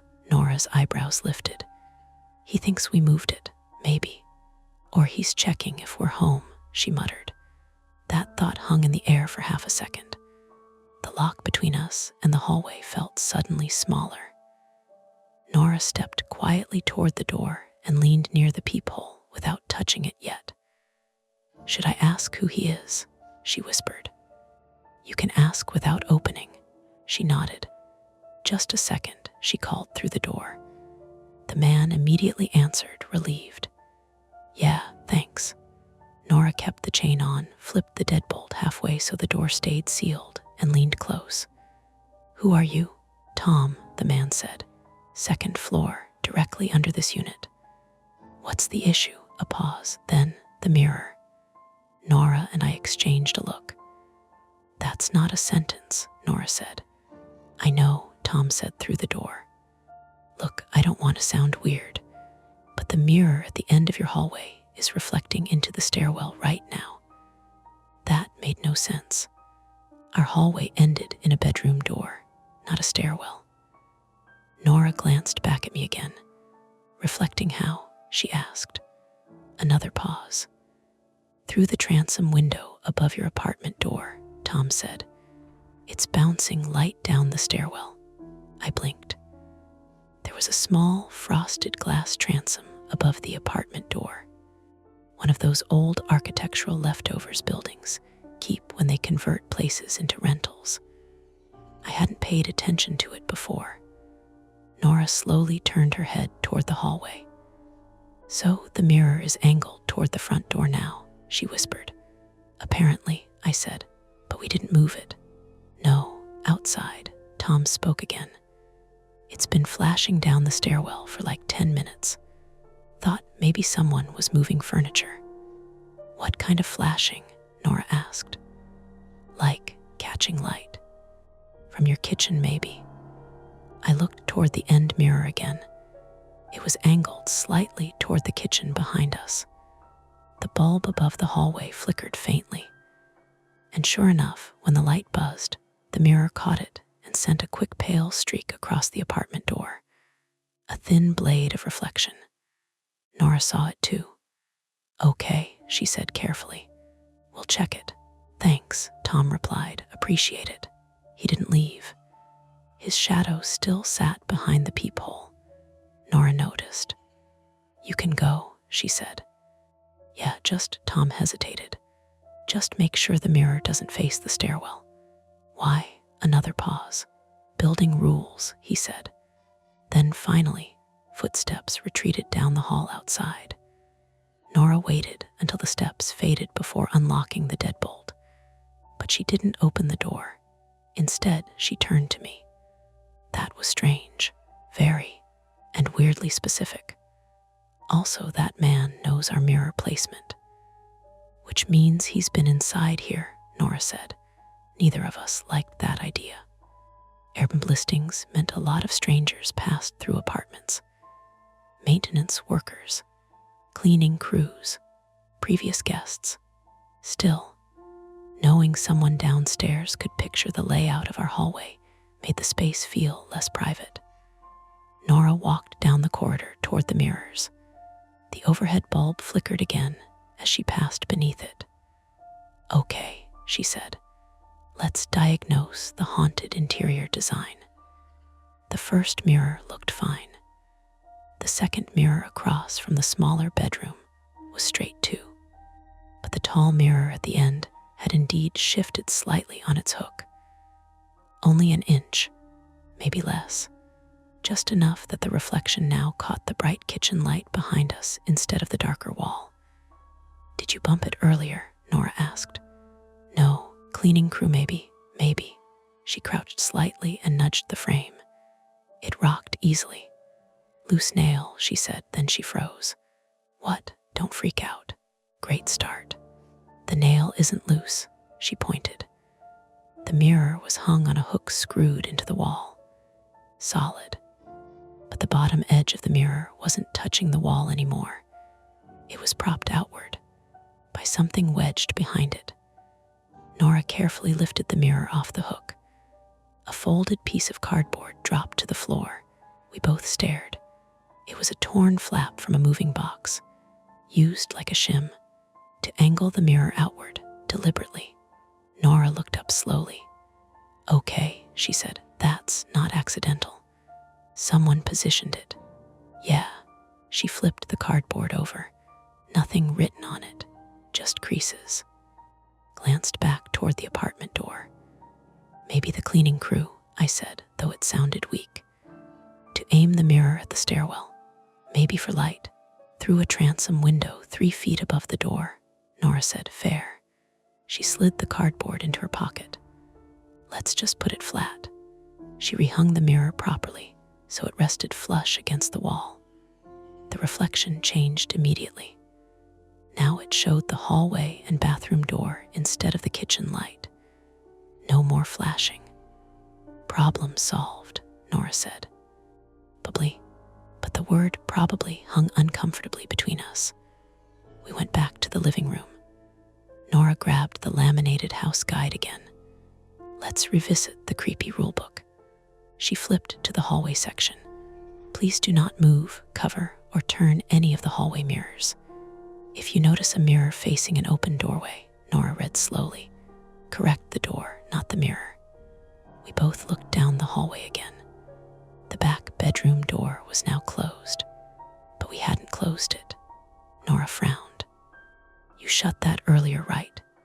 "Yes, and we didn't walk back there after fixing the mirror."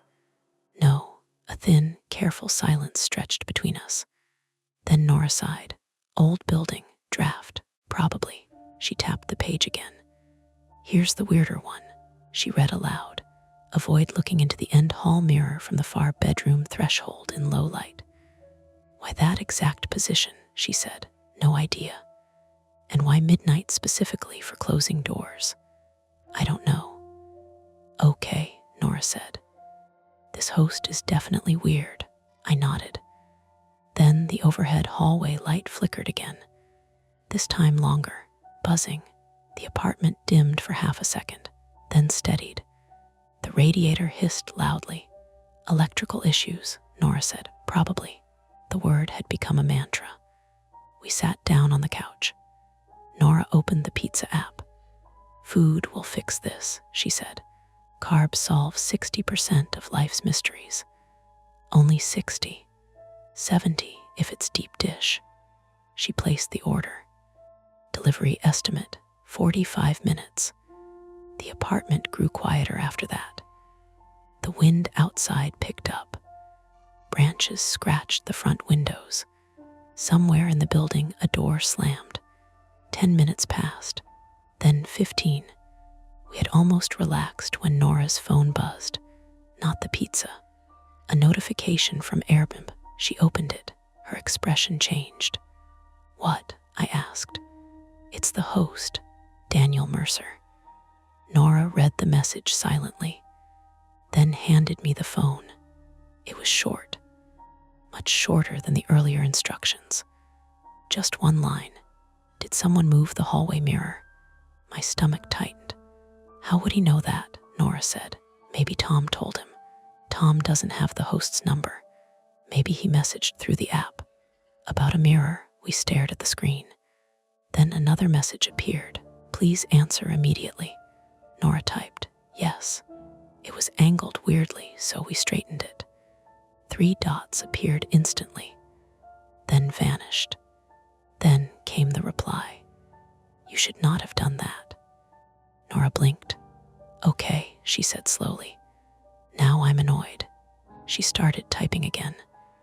"But But before she could send anything, the hallway light went out completely. The apartment dropped into dim evening shadows lit only by the living room lamp. At the same moment, 3 hard knocks hit the apartment door. Not polite this time. Urgent. A man's voice again. But it was Tom. "Open the door," he shouted. "Right now." Nora froze. I felt every muscle in my back tighten. The voice continued. "You need to put that mirror back." The doorknob rattled once. Hard. And before either of us could move from somewhere down the dark hallway, the back bedroom door slowly creaked open again. The hallway light died with a dry electric pop. For a second, the apartment seemed to inhale. The only illumination left came from the green shaded lamp beside the couch, and the faint blue wash of streetlight filtering through the living room windows. It left the hallway in a narrow wedge of shadow, the 3 mirrors now holding small islands of dim reflection instead of steady light. The back bedroom door creaked another inch. Nora grabbed my arm. "Did you see that?" "Yes." The knocking at the front door started again. "Harder." "Open the door," the man shouted. The handle jerked once. The deadbolt held. I forced my voice steady. "Don't open it." Nora had already stepped back from the door, not planning to. Another violent rattle shook the knob. "You moved the mirror," the man shouted again. "You have to put it back." Nora looked at me. "Okay, that is officially insane." The hallway behind us groaned softly as the building settled. The back bedroom door opened wider. 6 inches, maybe 8. The tall mirror at the end of the hall now reflected the thin bar of light from the living room lamp and the empty doorway. Nora whispered, "Is someone in there?" "I don't think so." The knocking stopped. For a moment, the apartment was quiet, except for the radiator ticking like a cooling engine. Then a heavy thump landed against the door from the outside. Not a kick, more like a shoulder. The frame shook. Nora backed toward the kitchen. "Okay, we need to call someone." "Police," I said. She nodded immediately. My hands shook slightly as I pulled out my phone. "Signal, 2 bars." I dialed. The call rang once, then dropped. Nora swore under her breath. "Wi-Fi, routers in the bedroom," I said. "Which one?" "The back one." She glanced down the dark hallway. The mirror at the end gleamed faintly. "Fantastic." Another bang hit the door. "Put the mirror back," the voice yelled. Nora grabbed a heavy skillet from the stove. "Okay," she said. "New rule. Nobody opens anything." I nodded. "Second rule," she said. "We figure out what he's talking about." The hallway felt longer now that the light was gone. We moved down it together. Kitchen behind us. Bathroom halfway down. Small bedroom on the right. Back bedroom at the end. The mirrors caught slices of our movement as we passed, each reflection slightly darker than the last. "Tell me again why the mirror mattered," Nora said quietly. "Tom said it was reflecting into the stairwell." "Right. And the host said we shouldn't have moved it. So either we ruined someone's weird lighting setup, or we interrupted something." The bedroom door at the end drifted another inch. Nora pushed it fully open with the edge of the skillet. The room looked exactly the same as before. Bed, nightstand, window, my bag on the floor. No one inside, but the router sat on the dresser blinking red. "No internet," Nora said. "Great." She unplugged the router and plugged it back in. It hummed quietly. The lights blinked, then turned solid. Signal returned to my phone. I dialed again. This time, the call connected. 911, what's your emergency? "Someone's trying to force our apartment door open," I said quickly. "Give the address." The dispatcher asked a few questions. "Do you see the person?" "No." "Do you hear them now?" I listened. The hallway behind us was silent. The door hadn't been hit again for almost a minute. "No," I said. "Units are being dispatched," the dispatcher said. "Stay inside and keep the door locked." "Okay," the call ended. Nora let out a slow breath. "Good," she said. "Now we just wait." The apartment creaked softly. Wind rattled the windows. Then Nora noticed something. "Lena." "What?" She pointed. From the bedroom doorway, you could see straight into the end hall mirror. And the mirror no longer reflected the hallway. It reflected the front door. Both of us froze. "That's not possible," Nora whispered. The mirror was flush against the wall again. We had fixed it. It should show the hallway. But the angle was wrong, completely wrong. Instead, the reflection showed the apartment door and the transom window above it. The frosted glass glowed faintly with light from the building stairwell. Then a shadow crossed the glass. Someone outside, watching. Nora stepped forward slowly. "Okay," she said. "Let's test something." She waved her hand in front of the mirror. The reflection didn't change. It still showed the door. "Wait," she said. Then she walked halfway down the hall. Now her reflection appeared normally again. Bathroom door behind her. Second mirror, normal angle. She turned back toward me. "From the bedroom threshold," she said slowly. "The mirror reflects the front door." "Which is exactly the spot the rules said not to stand in," I said. "Yep." A quiet realization settled between us. The mirrors weren't random. They created specific sightlines. From certain points in the apartment, you could see the front door, even without walking there. Nora stepped back into the bedroom. Now the reflection shifted again. The door vanished. Only the hallway remained. "That's creepy," she said. "Or clever," I said. "But why?" The answer arrived a second later. A faint metallic click came from the front door. Both of us snapped our heads toward the hallway. "Did you hear that?" Nora whispered. "Yes." The doorknob slowly turned. Once, then stopped. Someone outside was trying the lock carefully now. Not banging, testing. The deadbolt held, but the chain latch above it rattled softly. Nora whispered, "They're trying to open it quietly." My throat felt dry. "Police are coming," I said, hopefully fast. We crept halfway down the hall. The front door stood 15 feet away. The mirrors let us watch it without standing directly in front of it. The knob turned again. Another careful test. Then a low voice outside, different from before. "Hello," not shouting now, almost calm. "Air maintenance," the voice said. Nora mouthed, "Liar." The man continued. "Daniel sent me. The mirror needs to be adjusted." Nora whispered, "He's not even trying anymore." The handle jerked again. Then a loud crack echoed through the building. Not the door. A gunshot somewhere outside. Both of us flinched violently. Then silence. A second later, sirens erupted down the street. Red and blue lights flickered faintly through the living room window. The man outside cursed. Footsteps rushed down the hall. Then the stairwell door slammed somewhere below. Nora exhaled sharply. "Okay," she said. That was terrifying. I leaned against the wall. My pulse hammered. Gunshot. "Probably a car backfire," Nora said automatically. But a few seconds later, we heard someone yelling outside. Then more sirens. So maybe not. We waited. 5 minutes passed. Then 10. Police never knocked. The hallway remained quiet. Finally, Nora said, "Maybe the guy ran. Maybe." But something still felt wrong. The mirror at the end of the hall still showed the door clearly from the bedroom threshold, which meant someone standing inside the bedroom could watch the entrance without being seen through the peephole.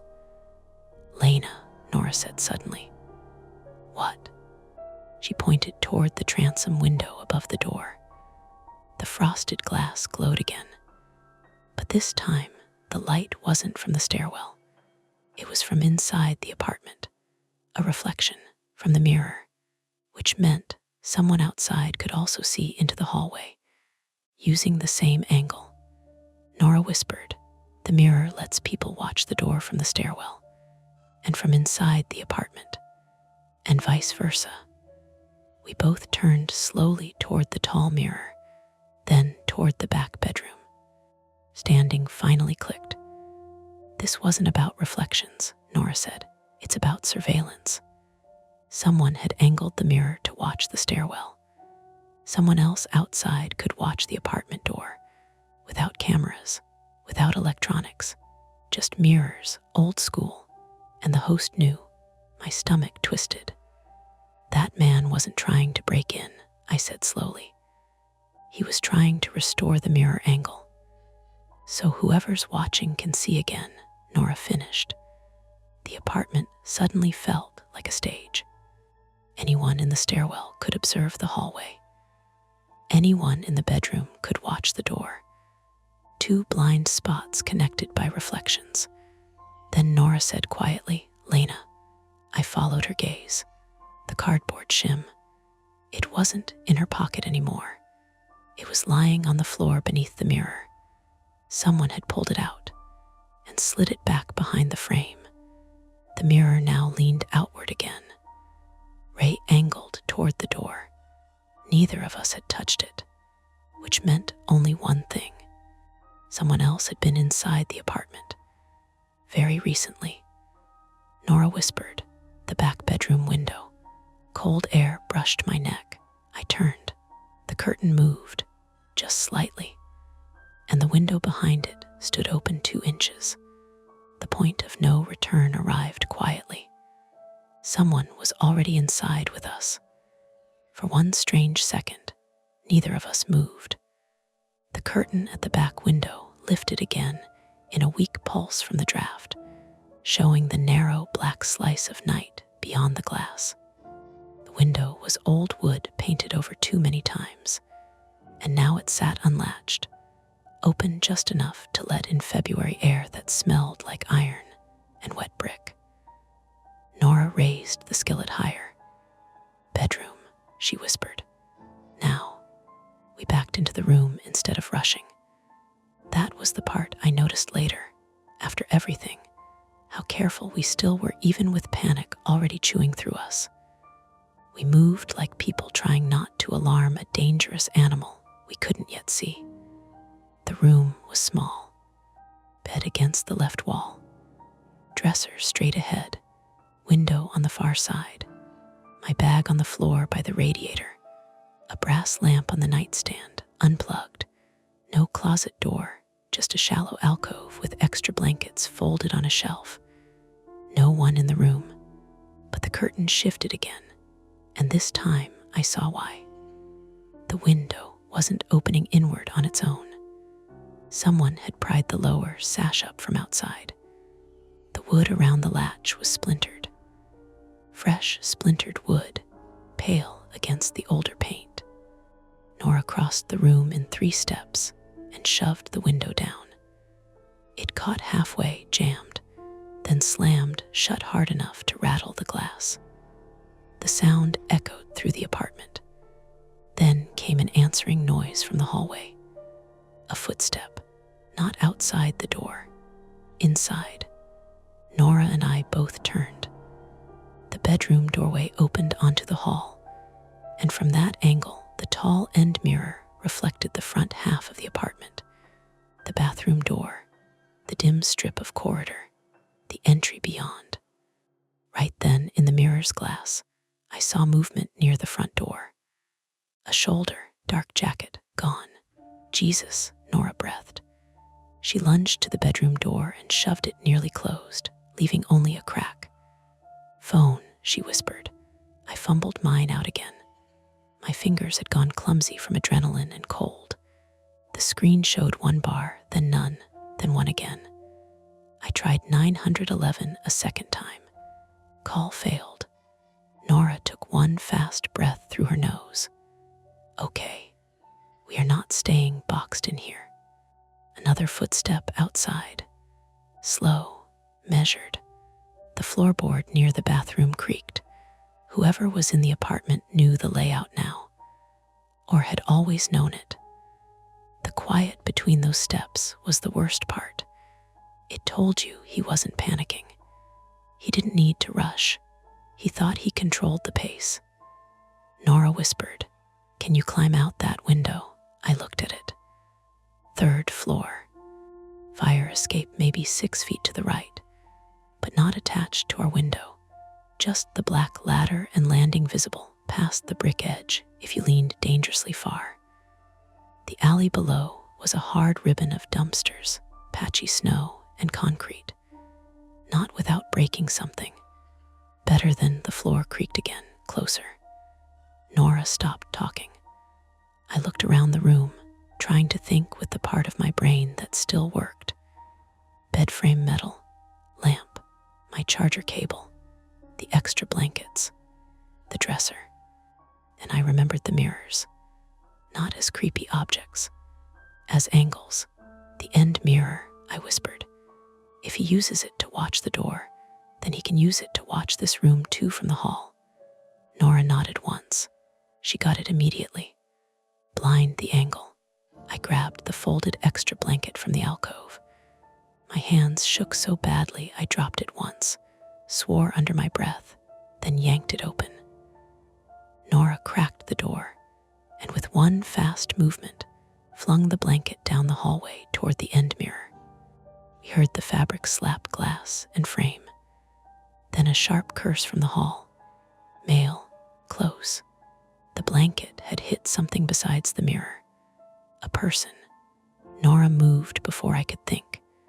She ripped the door open and charged with the skillet raised. I followed because there was no other choice. The hallway seemed impossibly narrow now. The blanket hung half over the tall mirror, half on the floor. A man stumbled backward near the bathroom, one hand up from where the edge of the heavy blanket had smacked his face.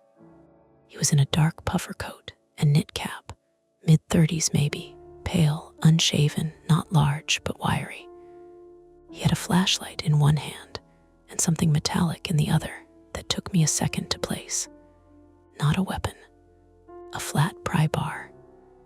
Nora swung the skillet at his arm, not a huge movie swing.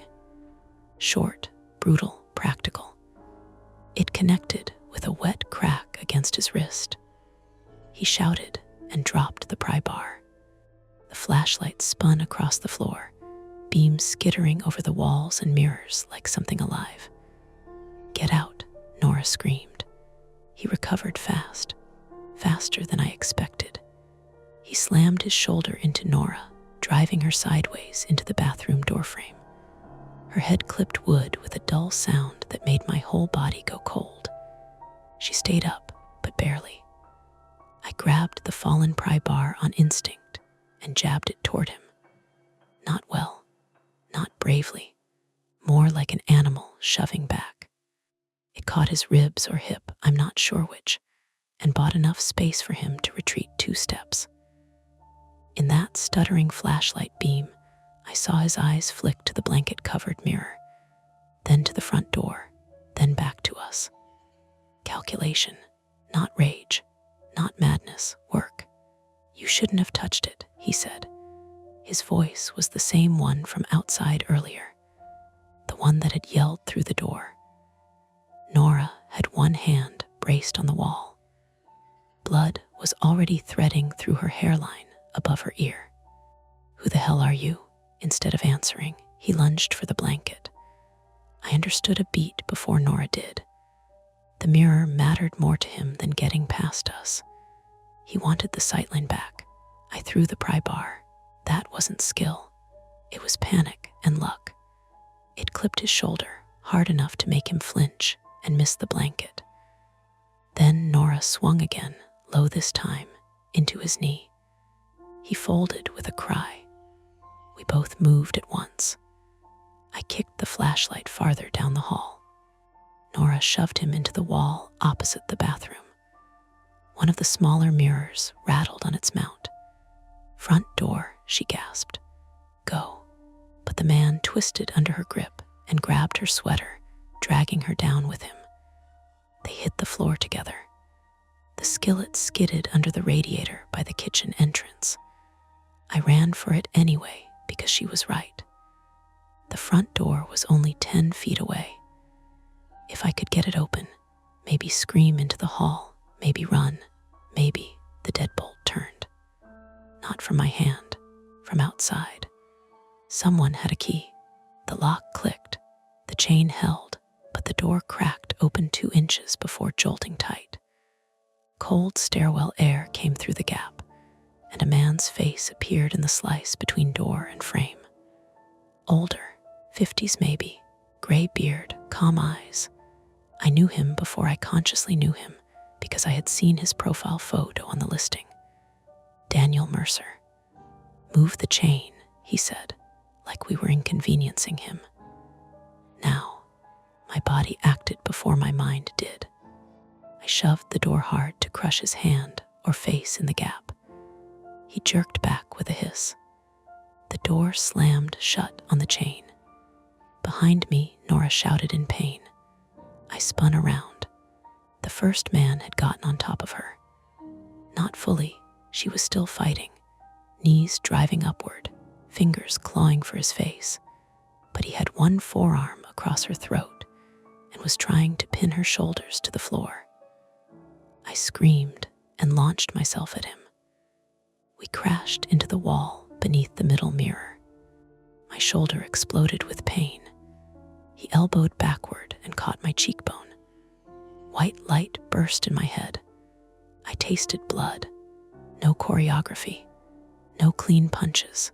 Just weight and panic and ugly, close breathing. Nora got one hand free and jammed her thumb into his eye. He howled and recoiled. She rolled sideways, coughing, and I kicked at his wrist, then his side, anything I could hit. He grabbed my ankle and yanked. I went down hard on my tailbone, so violently my vision blurred. At the front door, keys scraped again. Daniel was unlocking something else. The building had an additional latch maybe, or he was working at the chain through the gap. I could hear the metal jolt and strain. Nora crawled toward the kitchen radiator, reaching under for the skillet. The man on the floor saw it too and lunged after her. I grabbed the nearest thing in reach, the floor runner from the hall. I yanked it backward with all my strength. Because the old floorboards dipped, and the man had one bad knee now, and the hallway was too narrow to correct quickly, it worked. His feet shot out. He slammed sideways into the bathroom threshold face first with a sound like a dropped melon. He stopped moving, not dead. I could hear him groaning, but stunned. Nora got the skillet. The chain on the door snapped. It didn't break neatly. It tore part of the wood trim with it.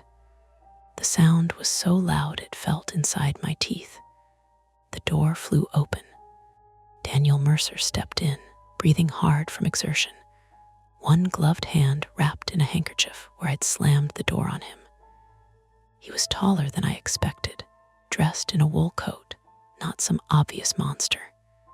He looked like a professor who drank expensive tea and over-explained wine. His eyes took in everything at once. The blanket over the end mirror, the man on the floor, Nora with the skillet, me against the wall. Then he did a very strange thing. He looked angry, not caught, not frightened. Furious in the specific way someone gets when other people mishandle a system they consider elegant. "You've ruined it," he said. Sirens rose faintly in the distance again. Closer this time, though still blocks away. Daniel heard them too. His expression changed by 1 degree. Time had shortened. Nora stood up, swaying a little. Blood had tracked down the side of her neck and into her collar. "Stay back." Daniel reached into his coat. My whole body locked, but he pulled out not a gun, only a phone. He raised it, camera already on, and aimed it at the hallway mirror, or what he could see of it under the blanket. He said to the man on the floor sharply, "Evan, get up." Evan groaned. I understood then in one terrible, flattening rush. Not ghosts, not ritual, not some hidden camera network exactly. They were using the mirrors and the transom and the hallway angles to watch guests arrive, leave, answer doors, sleep with doors open, move room to room. Cheap rentals, old buildings, repeatable layouts. No electronics to detect.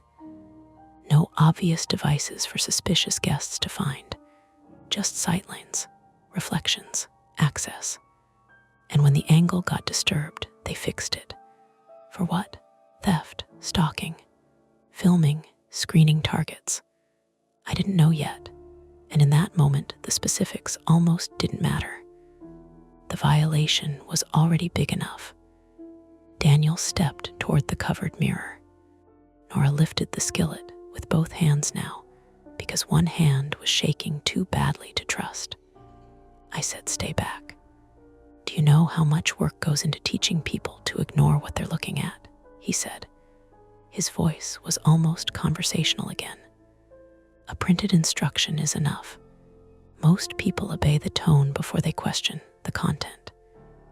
It was such an insane sentence that for a beat none of us responded. Then Evan tried to push himself up. I moved first. I grabbed the flashlight from the floor, thumbed it on, and shone it straight into Daniel's eyes. He flinched hard, one arm coming up.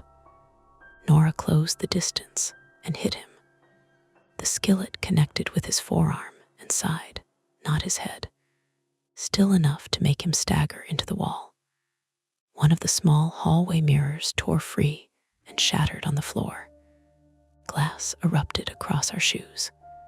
Daniel made a raw sound then, pain and fury mixed together. Evan got to one knee and reached for Nora's leg. I kicked him in the face. Something crunched, nose maybe only cartilage, and he went back down howling. Daniel rushed blindly toward the end mirror, still half covered. Maybe he wanted the blanket off. Maybe he wanted past us to the back bedroom.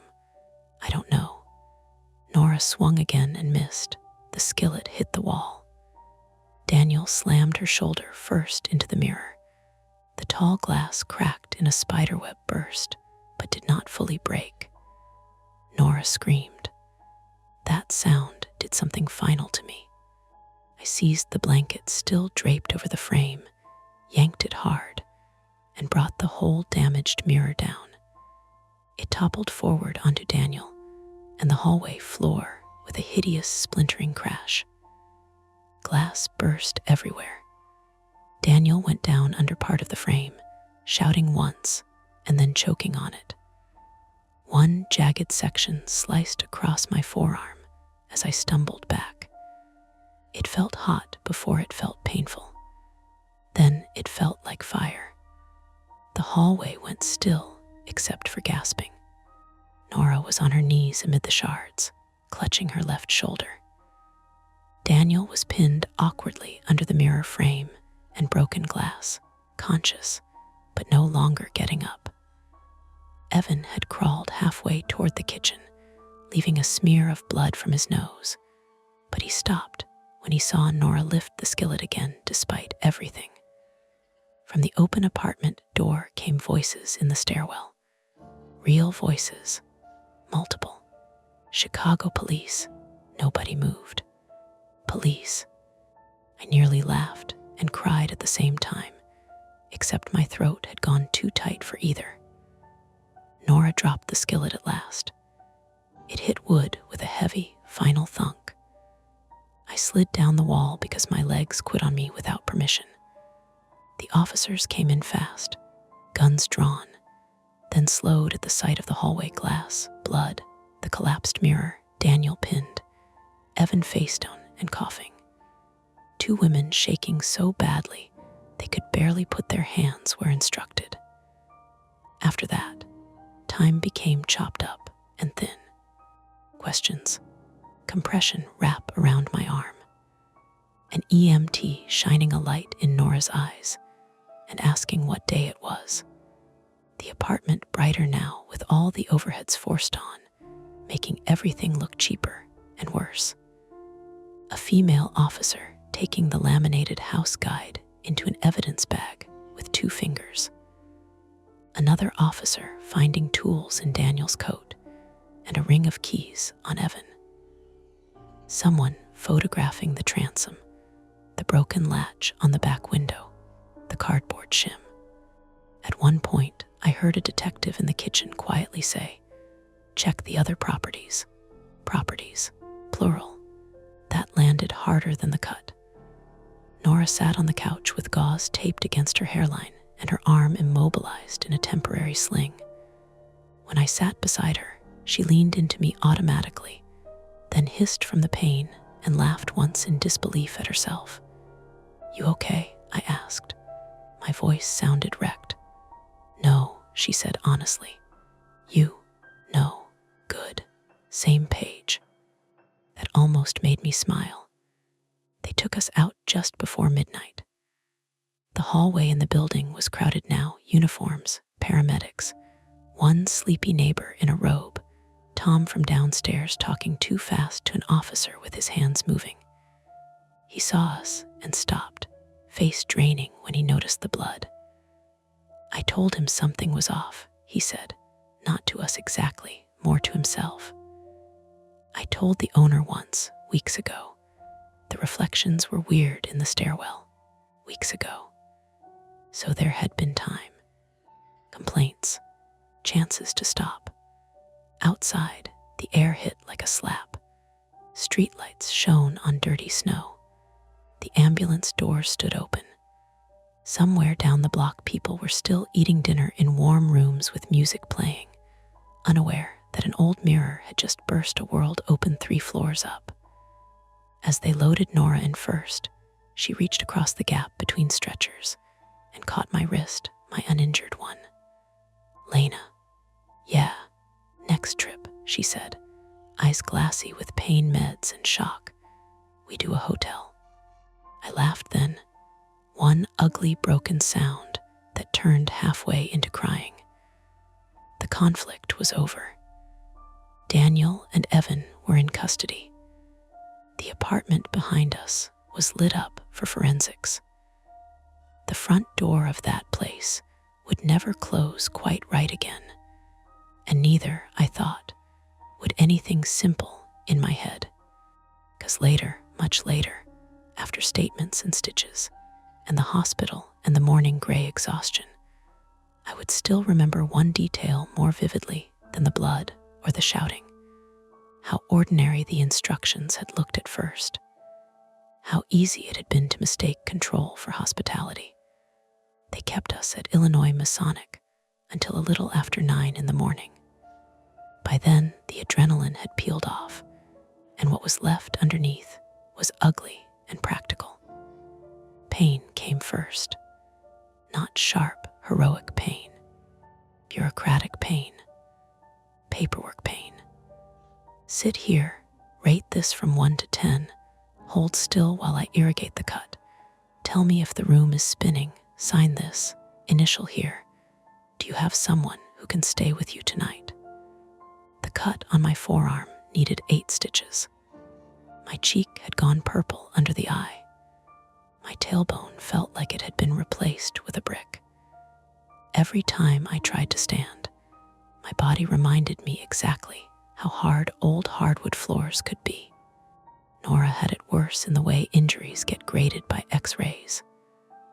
No fracture in the skull, which the doctor said, with the bright optimism of someone who got to go home after her shift.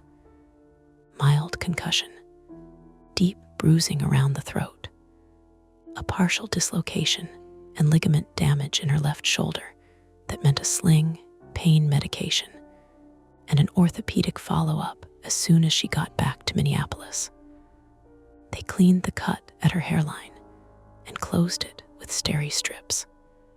It looked small once bandaged. That almost made it crueler. A wound can be very neat and still rearrange you. We were in adjacent curtained bays for a while. Every few minutes, one of us would call the other's name to make sure the other was still there. Not loudly, just enough. "You awake?" Nora asked once. "Yeah, okay." A little later I said, "You?" Unfortunately. That was how we were talking then. Flat jokes, low power. The kind you make because they're cheaper than honesty. A detective came by around 7:30 with a paper cup of coffee he didn't drink.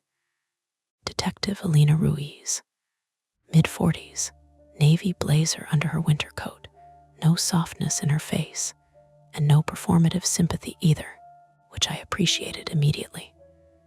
She looked like the kind of person who hated being lied to on principle. She asked if we were well enough to talk. We were, technically. So she sat on the plastic chair between our bays, notebook open, and had us walk through the timeline again. Rival, the printed instructions, Tom at the door, the cardboard shim, the host's messages, the man outside, the open window, the fight in the hallway. As we talked, I could feel my mind trying to sand the edges down, already attempting to make the night more coherent than it had been. Ruiz kept pushing it back into shape with questions. Who first noticed the mirror was propped? Nora. Who physically removed the shim? She did.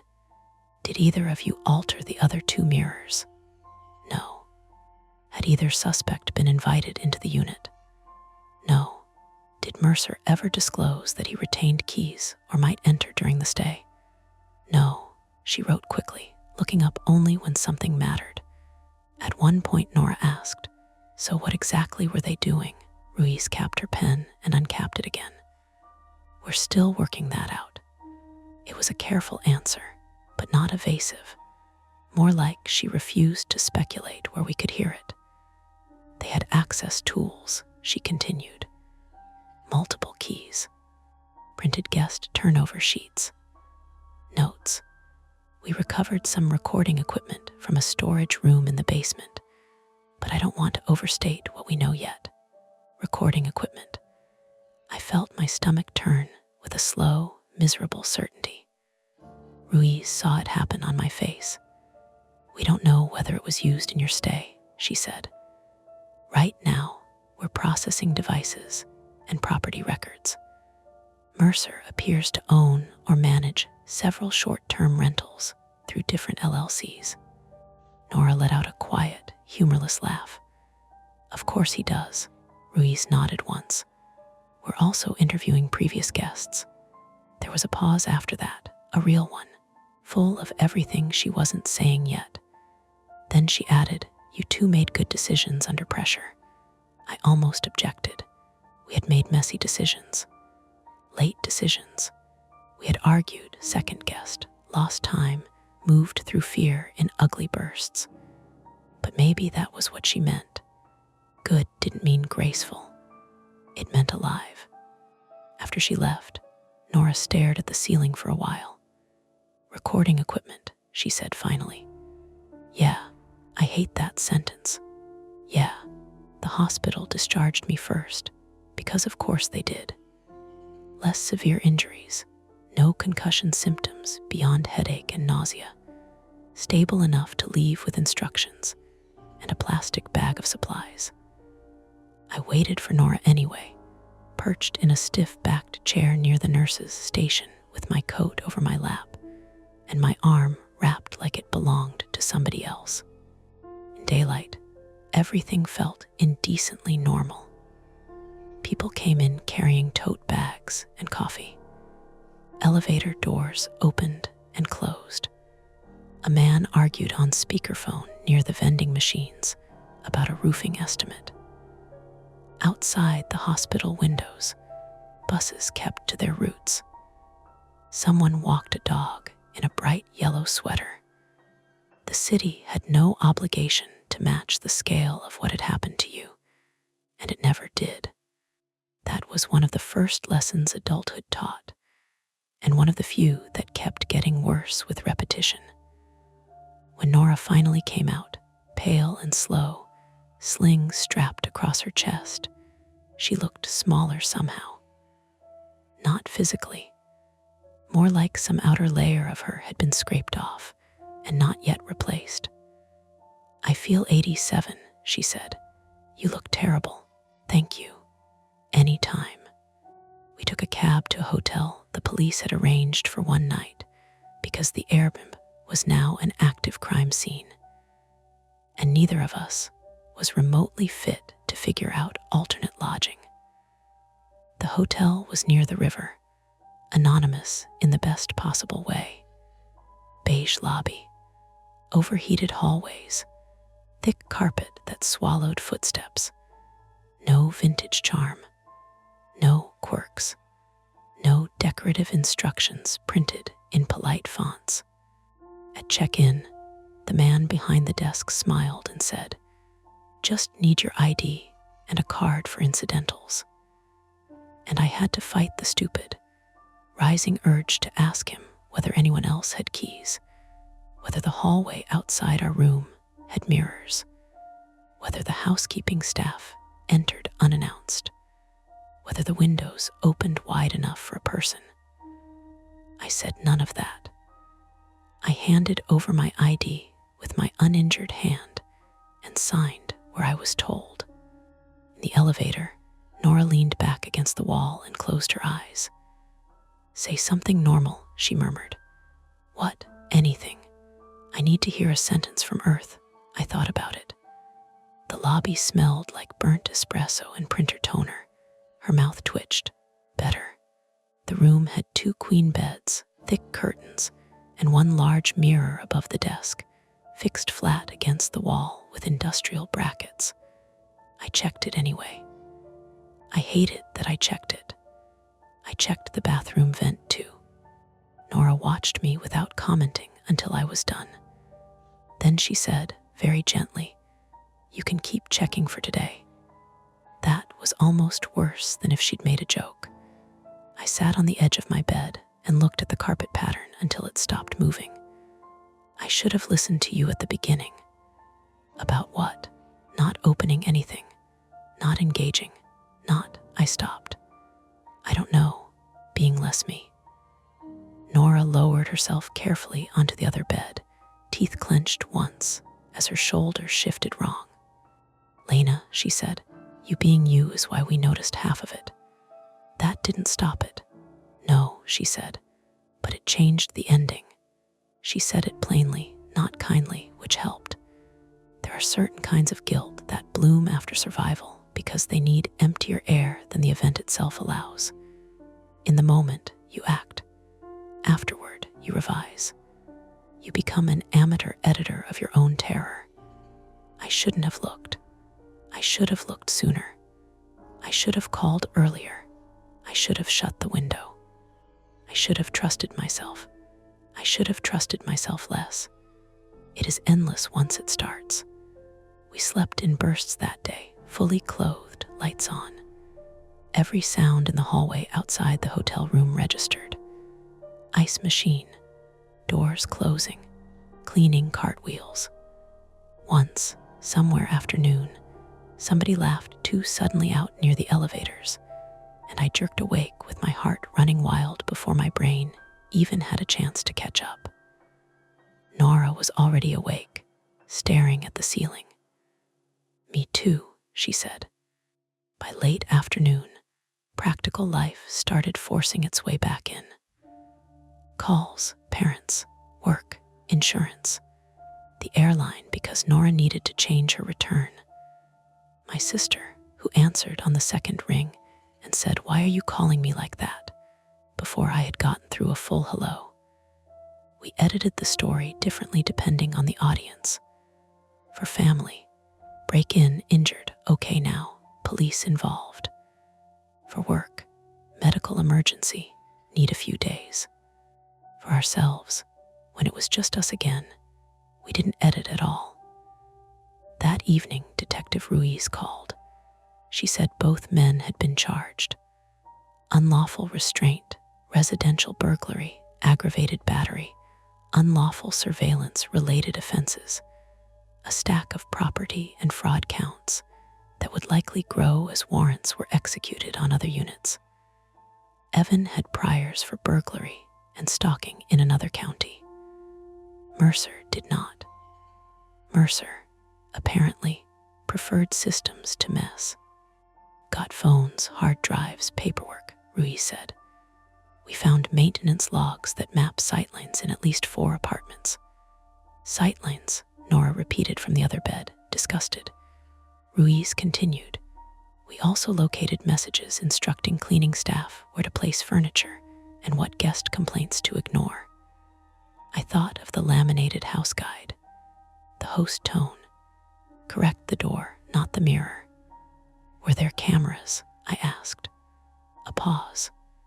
Not in the way most people mean, Ruiz said carefully. No obvious installed spy cam setup in your unit. But we found evidence. They used reflected views, line of sight observation, and in some locations, handheld recording devices. We're still sorting what was done where. That should have felt like relief. Instead, it felt narrower and somehow more intimate. Not machines watching you. People. Ruiz also told us Tom had given a statement.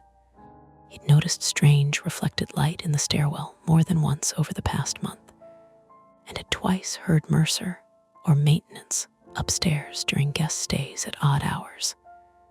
He had reported building access concerns to the management company and been brushed off because Mercer technically owned the unit and had provided contractor credentials for Evan.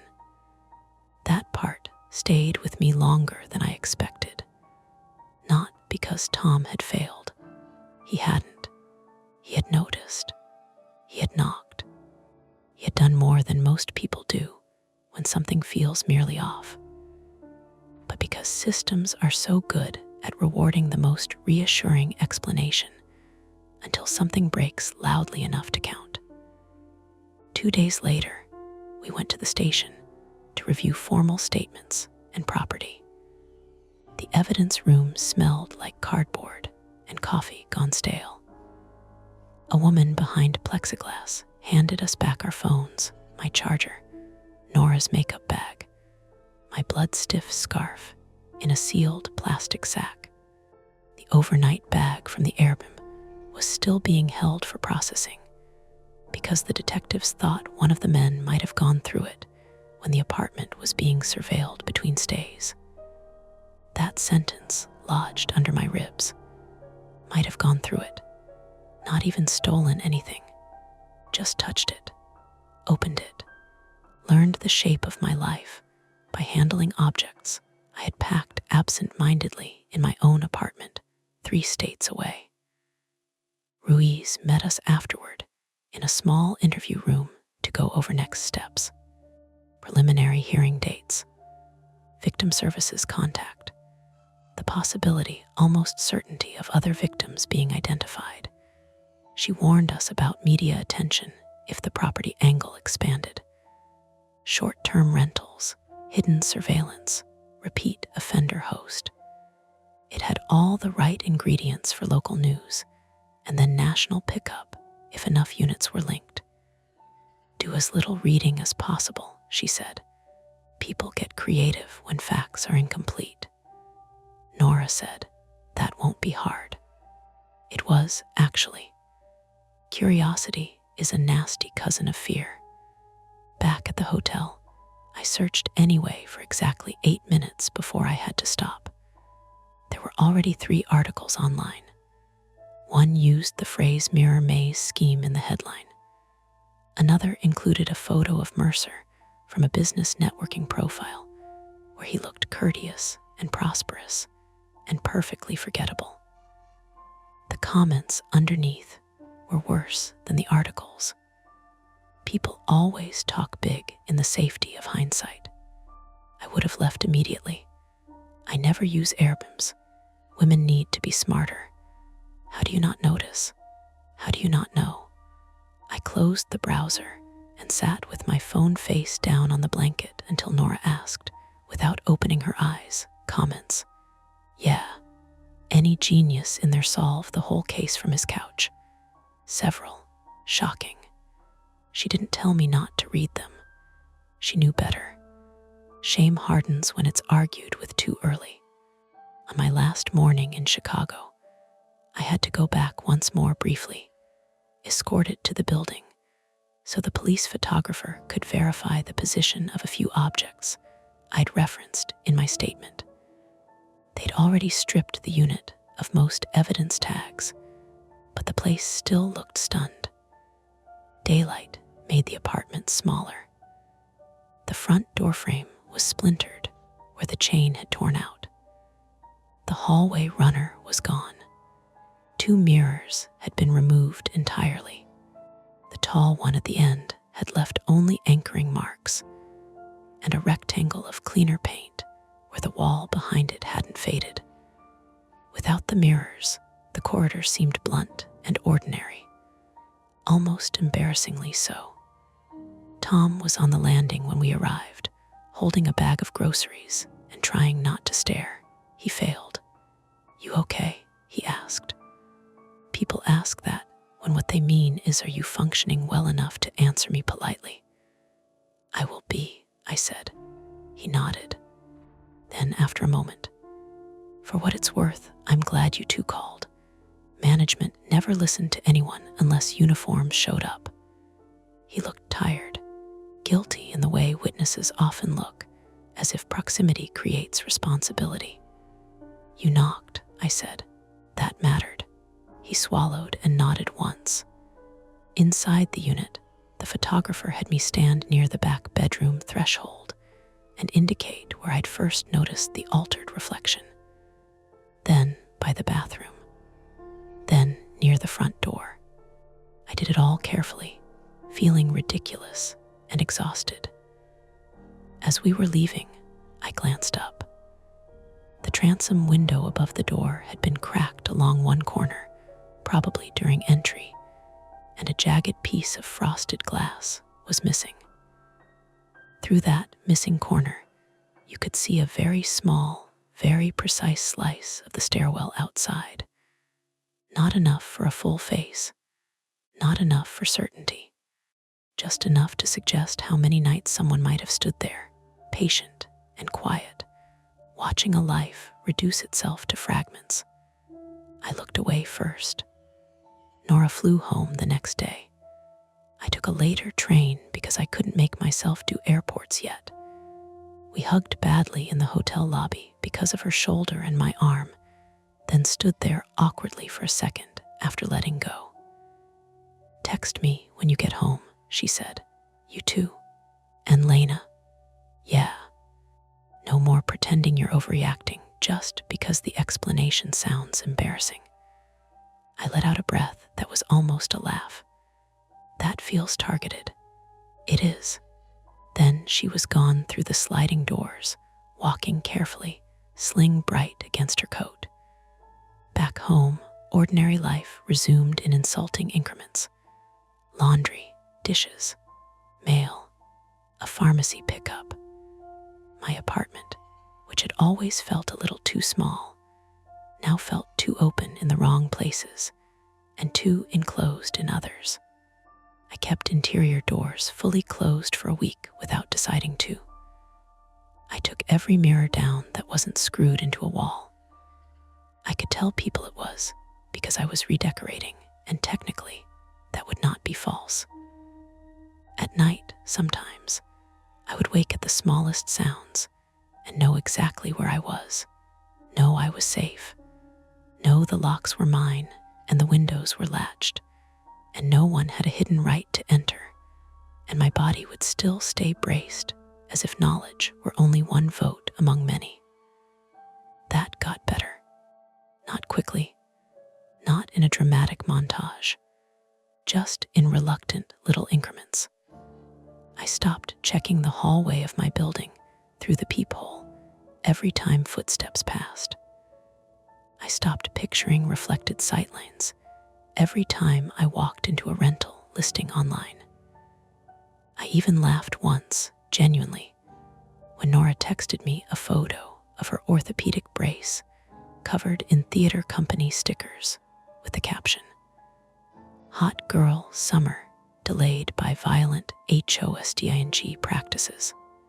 Months later, Detective Ruiz emailed to say Mercer had taken a plea on some charges and was still contesting others, but he was not getting out anytime soon. Evan had rolled early and was cooperating. Several additional victims had been identified. Civil suits were beginning.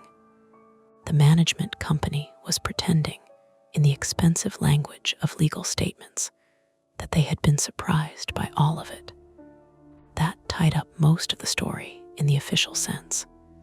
There was a case number, a record, photographs, charges, proof, but not every thread ends where the paperwork does. About 3 weeks after I got home, a padded envelope arrived with no return address. Inside was my old silver compact mirror, the one I'd forgotten in the airbnb bathroom and hadn't realized was missing until then. The cheap drugstore one with a dent near the hinge and mascara dust in the seam. No note, no postmark I could make sense of beyond Chicago. The police took it, of course. Ruiz said it might have been mailed late from property, or from an evidence sorting error, or by a third party trying to stir fear. All reasonable explanations. She said not to read more into it than the facts supported. She was right, probably. Still, sometimes I think about the timing, about how the package appeared only after the first articles had started to fade, about the dent in the compact, which I do not remember being there before, about whether it had sat in an evidence box or a storage drawer or someone's pocket. And the thing that bothers me most is not that I can't prove which. It's that I know now how little a person needs to watch you with. A mirror, a crack in old glass, a polite instruction in the right tone. That's all. The shadows fade for now, but the stories never end. Don't forget to hit like, subscribe to Mia Horror Stories, and join our community of horror lovers. If you're hungry for more, check out the next video. Just remember, the scariest part is often the one you don't see coming. Hey friends, it's your girl Mia. This is Mia Horror Stories. And tonight's story, I'm a dog walker for the wealthy. The rules for the Black Hound are strange is told in darkness. The screen will stay black, so you can simply listen, imagine, and feel every moment without distraction. Trust me, the build-up matters, and the ending is where the real chill hides. So don't look away, and don't leave early. The first time the Black Hound stopped walking, I thought he was about to take a shit. That was the reasonable explanation.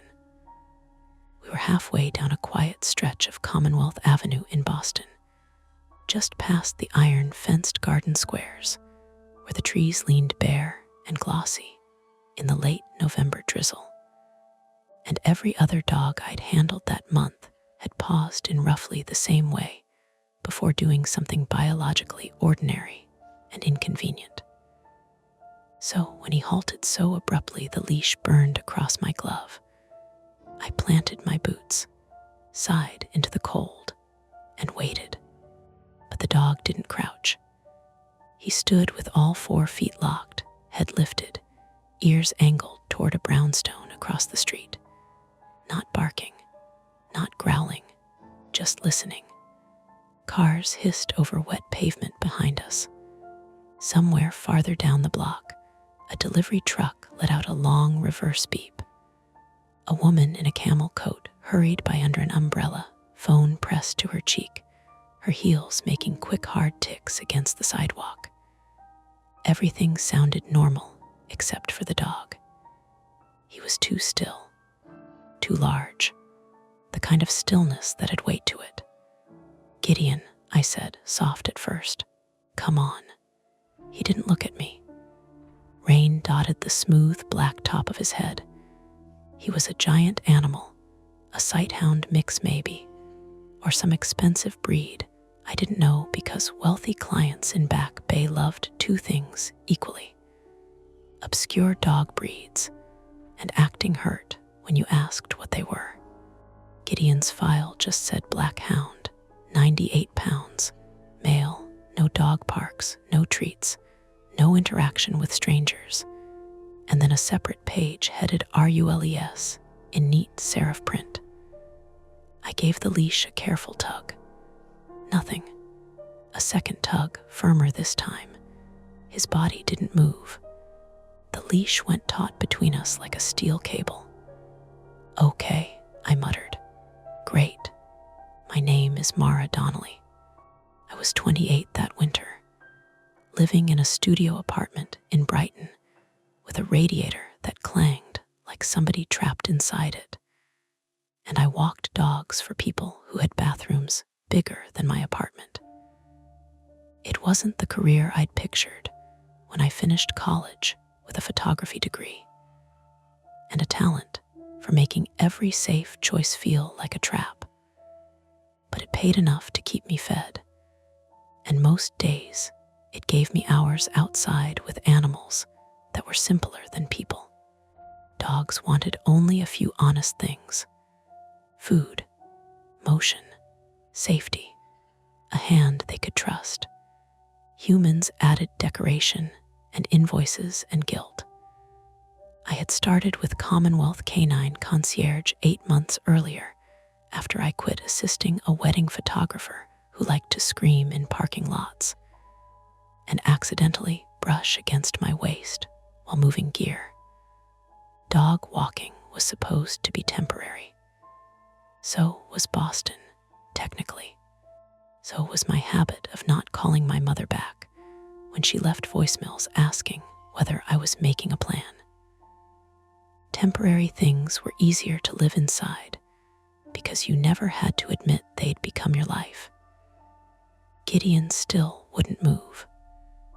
Across the street, the brownstone he was staring at looked like all the others at first glance: red brick gone dark, with rain, black shutters, brass numbers beside the door, basement windows, half below grade.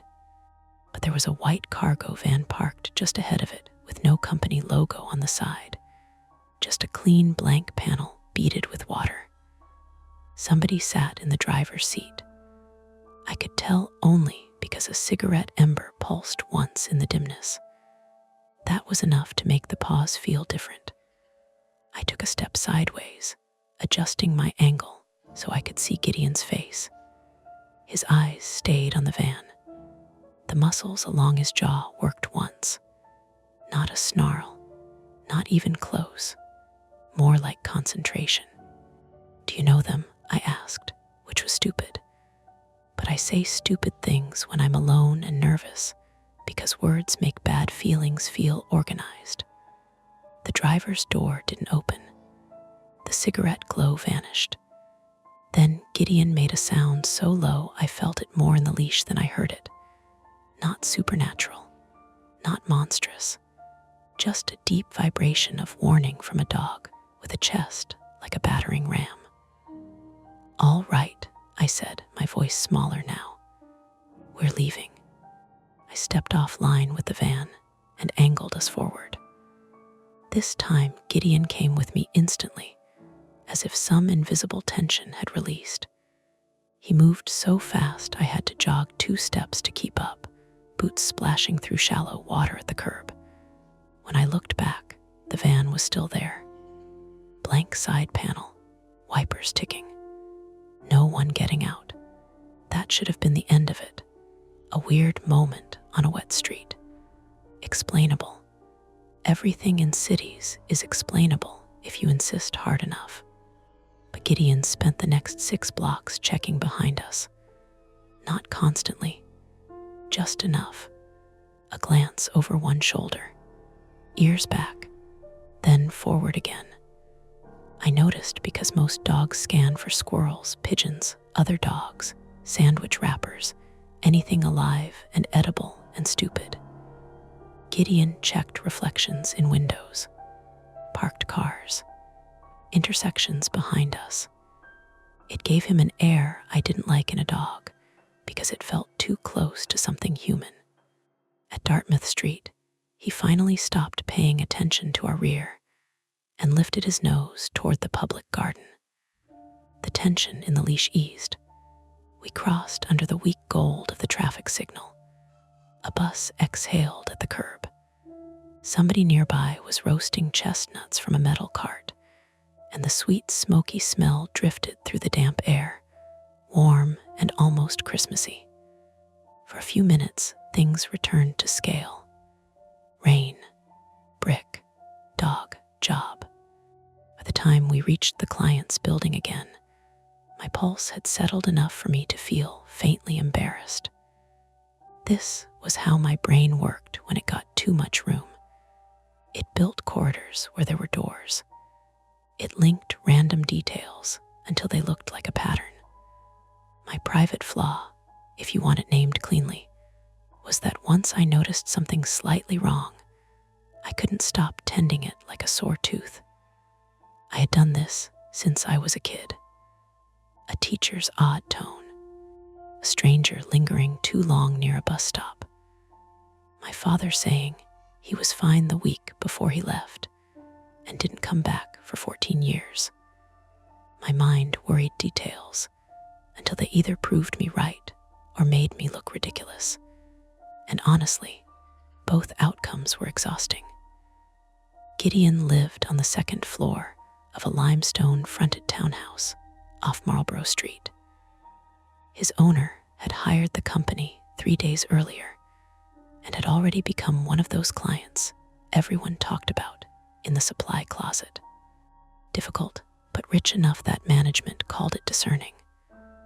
Her name was Evelyn Voss, 62, female, originally from Connecticut by way of old money and better lighting. She opened her own door before I could ring, which meant she had either been watching the street from inside or timed my arrival by habit. "You were 40 minutes, she said. 42 was the scheduled slot, I said, keeping my tone pleasant. Her eyes flicked to Gideon, scanning him for mud, burrs, signs of moral corruption. She wore cream cashmere even on a gray afternoon, and somehow looked untouched by weather, as if she moved through Boston in a separate climate. And he did fine. She crouched not gracefully, but deliberately, and put one hand on either side of Gideon's face. He let her, though I noticed the way his gaze stayed on the door over her shoulder, not on her. Did he balk anywhere? The word caught me. Balk, refuse to continue. Stop without cause. There was a beat where I could have said no. That would have been easier, professional, clean. Instead, I said once on Commonwealth. He froze for maybe 30 seconds. There was a van parked across from us. Could have been nothing. Evelyn's fingers tightened slightly in the fur under Gideon's jaw. Not enough for him to react, enough for me to notice. What kind of van? White cargo, no logo. And did anyone approach you? No, she stood too quickly. You should have called. My own irritation rose to meet hers. Because he looked at a van. Because the rules are there for a reason, Mara. That was the first time she used my name. Not warmly. More like she was placing a pin through it. She turned and walked into the foyer without checking whether I followed. I stepped inside because that was somehow less awkward than remaining on the stoop. The house smelled faintly of beeswax, old wood, and something medicinal under it, like expensive hand cream trying to hide a hospital corridor. Somewhere farther in, a clock chimed the quarter hour. The floors were black and white marble tile, polished enough to reflect the chandelier in broken pale pieces. I had I'd met enough wealthy clients to know the categories. New money liked spectacle. Old money liked control. Evelyn's house was control all the way down. Coats aligned evenly. Umbrella stand empty because umbrellas presumably never got the chance to drip. A silver bowl on the console containing exactly one key ring and nothing else. She went to a drawer in a narrow antique table and removed the printed rule sheet I had signed on day one. There are 6 rules, she said, not suggestions. Rules. I read them. Then I'll repeat the relevant ones. If Gideon stops walking, do not force him forward. Move off the line of whatever has caught his attention. Return home by the most direct populated route. And notify me immediately. Her voice never rose. She didn't need volume. She had the kind of money that taught the world to lower itself before she spoke. I took the paper because not taking it would have looked childish. The sheet was thick cream stock, heavier than anything I owned. At the top, in that same neat serif font, it read, Gideon, handling protocol walk only the prescribed route unless circumstances require otherwise. No off-leash activity under any circumstances. If approached by other dog walkers, decline conversation and keep moving. If Gideon stops walking, do not correct him physically. Change direction. If Gideon begins pulling toward home, allow it. Do not bring him into the common after dusk. I looked up. These are unusually specific. Yes. Why? Evelyn folded her hands. Because specific instructions are easier to follow than explanations people enjoy arguing with. From deeper in the house came a man's cough. Rough, wet at the edges. Then silence. I glanced past her toward the hallway. She shifted just enough to block my view. There's one more person you may encounter here, she said. My brother, Adrian. He is unwell. You are not to discuss Gideon with him. That was a sentence with a history hanging off it. Before I could respond, a man appeared at the far end of the corridor anyway, one hand braced on the wall. Adrian Voss, 58 male, was tall in the way older men sometimes are when illness has pared everything decorative away. He wore a navy robe over pajama pants and looked as if he had been handsome once in a sharp-boned New England magazine cover way. But now, his skin had the papery, overhandled look of somebody recently sick or still sick. His hair was mostly gray and uncombed. His eyes were alert enough to make the rest of him seem worse. So this is the new one, he said. Mara, I said automatically. He ignored his sister. He looked at the dog. Did he stop? Evelyn's voice chilled by several degrees. Go upstairs. Adrian smiled without humor. That means yes. Gideon, who had been standing beside me with professional calm, stepped forward then. Not lunging, not threatening. Just one silent, purposeful step that put his shoulder in front of my thigh, as if blocking the hallway between Adrian and me. No barking. That made it worse. The house seemed suddenly full of tiny sounds. Rain tapping one of the rear windows. The soft electric hum from a hidden vent. Evelyn's thumbnail clicking once against her wedding band, though she wore no husband anymore as far as I knew. Adrian noticed Gideon's position and laughed under his breath. There he is. Adrian. Evelyn said it like a command she had repeated for years. He lifted both hands. Relax. I'm not going near anyone. His gaze flicked to me. Watch the dog's eyes, not his body. That's the only honest part. Then he turned and went back down the hall, coughing again as he disappeared around the corner. I became aware that I was gripping the loop of the leash too hard. My palm hurt. Evelyn closed the distance to the front door and opened it for me. A dismissal. Tomorrow, same time. I didn't move yet. Is Gideon aggressive? No. Then what am I actually dealing with? For the first time, something like fatigue showed through her expression. Not softness, just age and strain pulling at the edges. You are dealing with a dog that notices things earlier than people do. That is all. That was not all. We both knew it, but it was the answer she was offering. Outside, the rain had thinned to a mist that silvered the parked cars and made the air smell metallic. Dusk was coming on fast, flattening the street into bands of brick and slate and window light. I pulled my phone from my coat pocket to mark the walk complete in the app, and a notification slid down from my boss before I could lock the screen. Client requests, recurring exclusive assignment.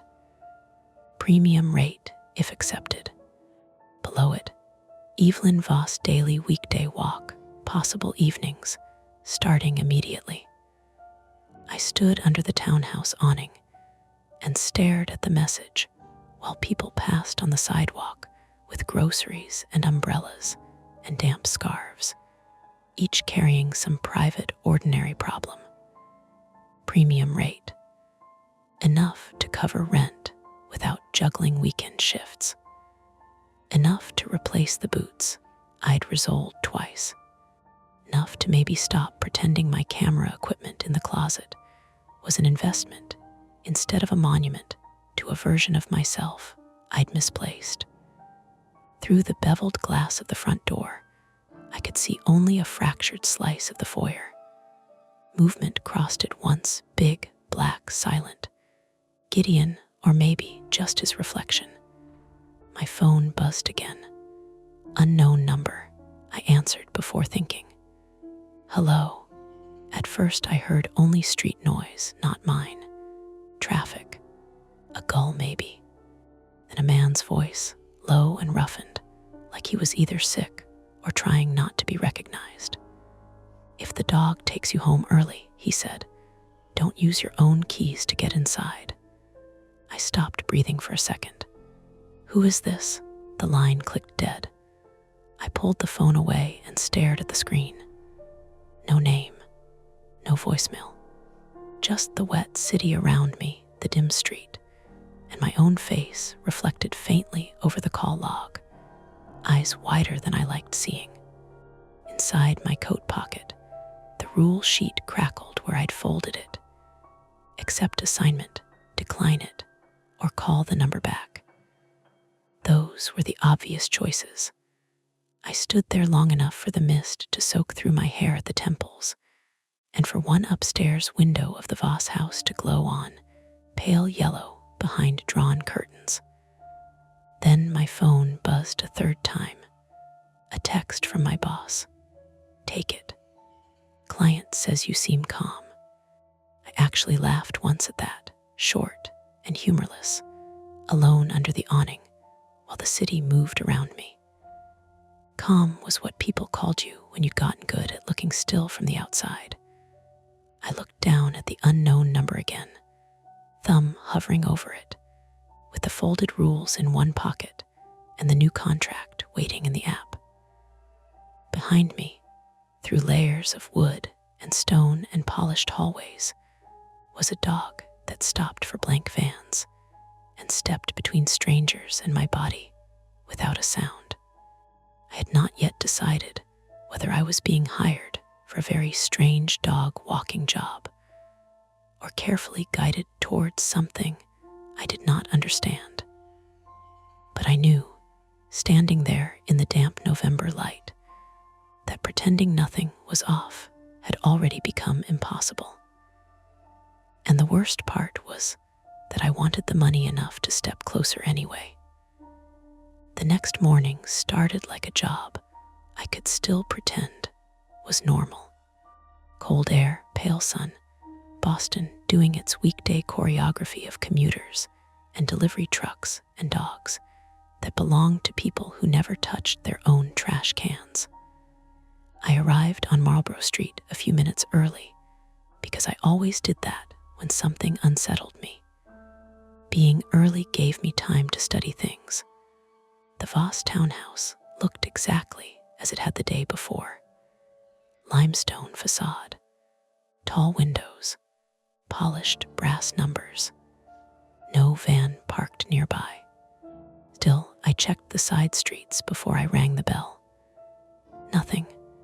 When the door opened, Evelyn Voss was already dressed for the day in charcoal slacks and a white blouse, her hair pinned tight enough to make the whole look architectural. The faint medicinal smell from yesterday lingered inside the house. "You're punctual," she said. "I try." Her eyes flicked once to the street behind me. A quick scan. Then she stepped aside. Gideon waited in the foyer. He had clearly been watching the door before it opened.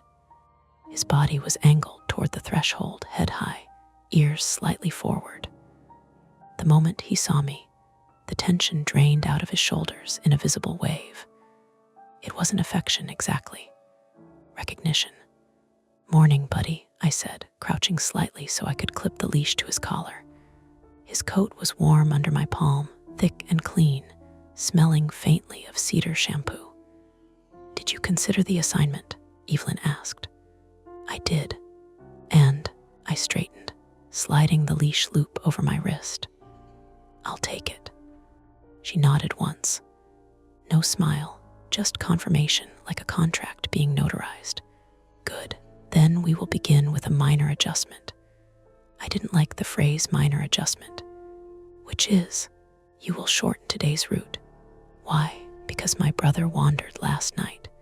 That landed heavier than she probably intended. Wandered, left the house, without informing anyone. "Did you find him?" "Yes."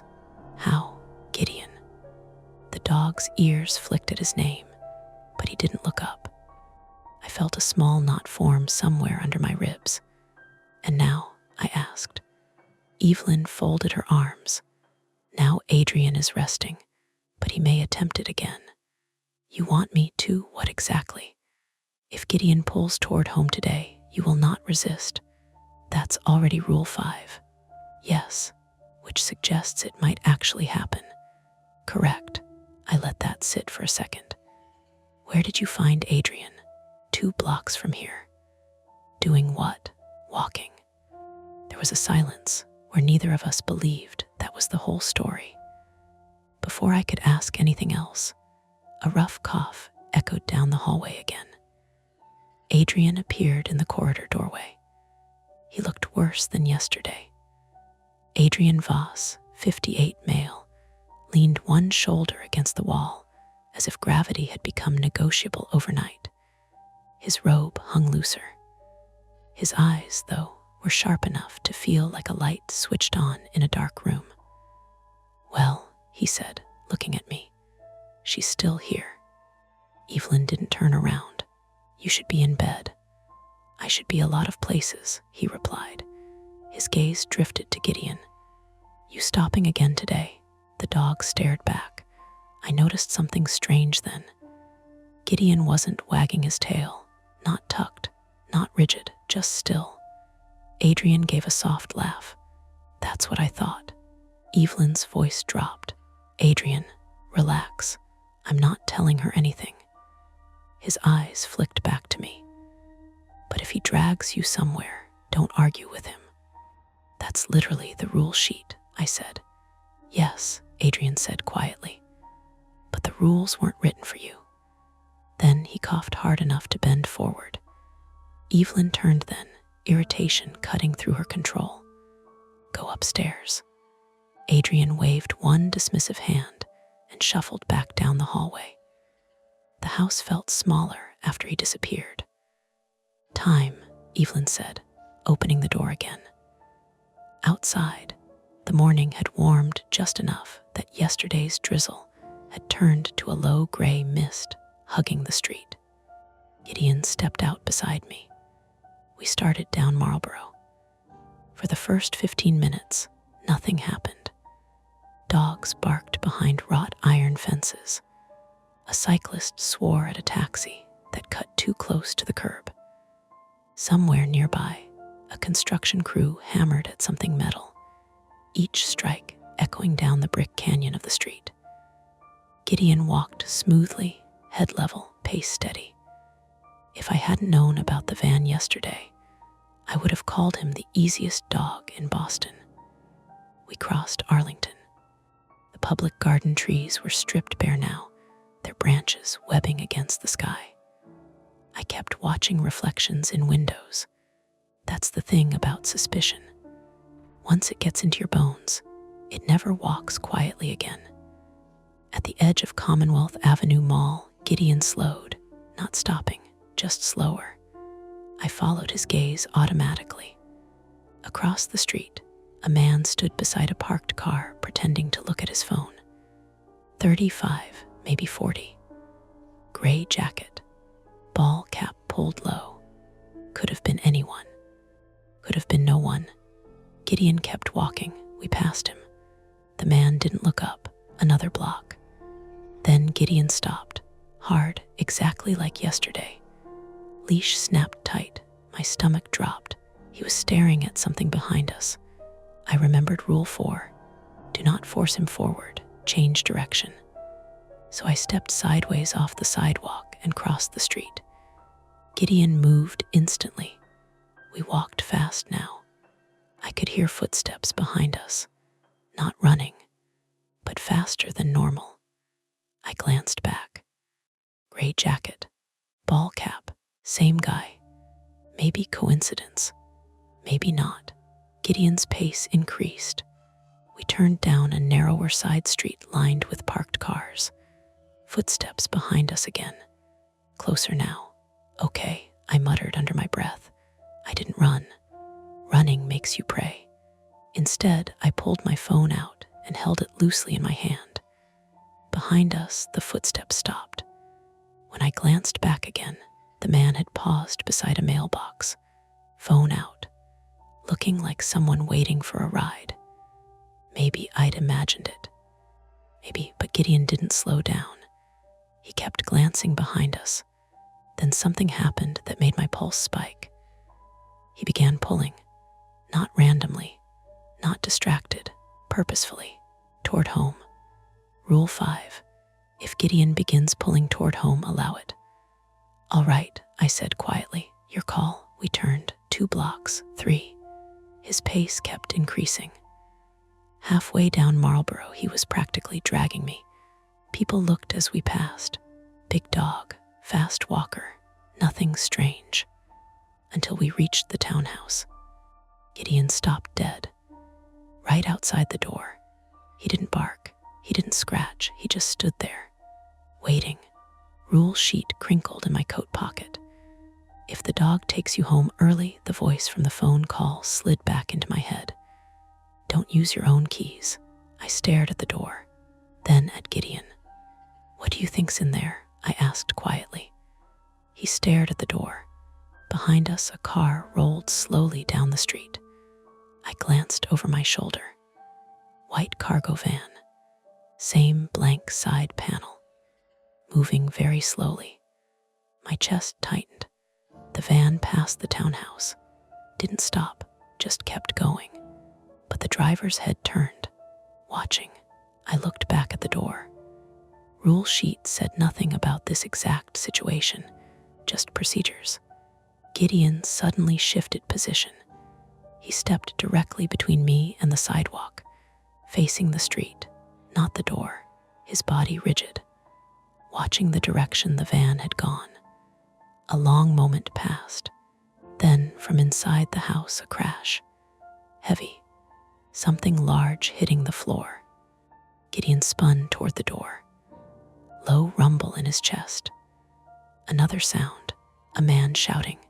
Adrian, not words, just pain. My hand went to the keys in my pocket, then stopped. The warning replayed in my head. Don't use your own keys, I swallowed. Okay, I whispered. Okay, what the hell is happening? Another crash inside. A chair maybe. Then silence. The townhouse door remained closed, locked. And Gideon, every muscle wound tight, looked up at me like he was waiting for a decision. Open the door or walk away. Because whatever was happening inside that house had just turned into a problem with a clock ticking. And something about the way Gideon stood there told me one more thing. If I opened that door, we were already too late to keep things simple. The second crash inside the house made the decision for me. It wasn't a small sound like a dropped glass or a chair tipping. It had weight to it, wood striking hardwood, something heavy shifting across the floor. Then Adrian's voice again, rough and strained. No. The word broke halfway through. I felt the leash twitch in my hand. Gideon had moved closer to the door, nose low, nostrils flaring. His body had gone tight again, every line of him pointing toward the townhouse like a drawn arrow. Behind us, the street stayed perfectly ordinary. A jogger passed on the far sidewalk. 2 women pushed strollers toward the public garden. The white cargo van had turned the corner and disappeared. Nothing looked wrong. But inside the house, something definitely was. I took a slow breath and knocked hard on the door. Mrs. Voss, no answer.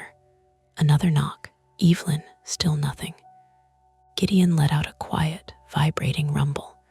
Then movement inside. Footsteps. Uneven ones. The door opened 3 inches. Adrian stood there, gripping the edge of it with white knuckles. Up close, he looked worse than I'd realized from the hallway earlier. His face was gray and slick with sweat. His robe hung open over a wrinkled t-shirt, and there was a dark smear along one sleeve that looked like fresh dirt, or grease, or something else I couldn't name yet. Mara, he rasped. Behind him, the foyer lights were still on. Marble tile, the silver bowl on the console table, everything exactly as before, except the antique chair near the staircase had been knocked onto its side. "You okay?" I asked. He glanced down at Gideon. "Did he bring you back?" "Yes." "Good dog." Gideon didn't wag. He pushed forward slightly, trying to enter. Adrian blocked him with one shaky leg. "Not yet." "What happened?" I asked. Adrian's eyes flicked toward the street behind me. "Did you see anyone?" "Maybe," I said carefully. "A guy earlier, and a white van." He shut his eyes for a second like someone confirming a bad guess. "Of course." "Adrian," I said, lowering my voice. "What's going on?" Instead of answering, he opened the door wider. "Come inside." Roll sheet crackled in my pocket. The warning from the phone call echoed again. "Don't use your own keys to get inside." But the door was already open. I stepped in. Gideon followed immediately, slipping past Adrian's leg like a shadow. The foyer smelled different now. Not just beeswax and polished wood. Something metallic. Adrian shut the door behind us and slid the deadbolt. "Okay," I said slowly. "You're bleeding." He looked down at his sleeve like he hadn't noticed. "Oh," he said, is it yours?" No, that answer did not help. Gideon was already moving through the house, nose low, scanning. "Where's Evelyn?" I asked. "Upstairs." "Is she hurt?" "I don't know." He started toward the staircase, but wobbled halfway there and had to grab the railing. I caught his arm. "You're not walking anywhere like that. Don't have a lot of options. Then explain." He studied me for a moment like he was deciding whether to trust a stranger with something fragile. Then he said, very quietly, "They've been trying to get into this house for 3 weeks." I blinked. "Who?" "People who think Gideon belongs to them." My brain stalled for half a second. "People steal dogs," I said carefully. "But you don't normally need 3 weeks. They're not trying to steal him." Another thud sounded upstairs. Both of us looked up. Adrian grimaced. "That's Evelyn. Why would someone break into your house in broad daylight?" They didn't. Then how did they? He cut me off with a raised hand. Back door. The layout of the house clicked together in my head from yesterday's glimpse. Front foyer, hallway, kitchen toward the rear, back garden exit. Did you call the police? I asked. Adrian shook his head. No time. That made no sense. But Gideon suddenly stiffened near the hallway. He stared toward the back of the house. Low rumble building in his chest again. Someone was still inside. Okay, I said slowly. New plan. Adrian looked at me like I'd just volunteered to juggle knives. You're the dog walker. I'm the dog walker standing in a house with a possible intruder. He opened his mouth, then shut it again. Fair point. Where's the phone? I asked. Kitchen. Stay here. I'm not useless. You're bleeding and half conscious. That's not the same thing. I didn't argue. We moved down the hallway together, Gideon ahead of us. The kitchen sat at the back of the house, wide windows facing a small brick garden. The back door stood open. Cold air drifted inside, and the kitchen table had been shoved sideways. A drawer hung open from the counter. Utensils scattered across the floor. Someone came through here, I said. Adrian nodded grimly. 30 minutes ago. You saw them? No. Then how do you know? He pointed to Gideon. The dog stood near the doorframe, sniffing slowly. Tracking. The garden outside was narrow, brick walls on 3 sides, wrought iron gate leading to the alley behind the row houses. I stepped out carefully. The alley ran parallel to Marlborough Street. Garbage bins lined one wall. No one there, no van, nothing. Great, I muttered. Behind me, Adrian said quietly, they won't stay long. Why? Because Gideon knows. That didn't explain anything, but it also didn't sound like a metaphor. I pulled out my phone. No signal. Of course, I said. Basement blocks it, Adrian replied. Then we need a landline. Office upstairs. Another crash sounded above us. This one sharper, glass breaking. Adrian swore under his breath. That's not Evelyn, he said. Gideon bolted for the stairs. We followed. 2nd floor landing. The hallway ran straight toward Evelyn's study. The door was half open. Inside, the room looked like a storm had passed through it. Books knocked off shelves. Desk chair overturned. A shattered lamp on the floor. Evelyn stood near the far wall, holding a fireplace poker like a weapon. Her blouse sleeve had been ripped at the shoulder, but she was very much alive. Mara, she said, stunned. I heard crashing. You shouldn't be here. That seems to be a recurring theme today. Her eyes flicked to Adrian. You let her inside. She was already here. Did you see him? Evelyn asked. Who? The man who came in. Gray jacket, I said. She nodded. Where is he now? Her jaw tightened. Gone. Out the back. Yes, that should have been the end of it. Intruder runs. Everyone alive. Call police. Problem over. Except Gideon wasn't relaxing. He stood in the doorway, staring at the hallway behind us. Not the study. Behind, toward the staircase. My pulse jumped, because that meant another sound drifted up from below. A soft, metallic click. The front door. Adrian's head snapped toward the stairs. He came back, he whispered. Footsteps. Slow, deliberate. Someone inside the house again. Evelyn lowered the poker slightly. That's impossible. No, Adrian said quietly. That's strategy. Steps reached the foyer. Paused. Then the front door lock rattled once, twice, like someone testing it. I felt sweat collecting under my collar despite the cold air. Maybe he left something, I said weakly. No, Adrian said. He wants Gideon. The dog moved then, not barking, not rushing, just stepping slowly toward the stairs. Every muscle controlled, watching, waiting. Evelyn whispered, Don't let him down there. But Gideon had already started descending. I grabbed the leash instinctively.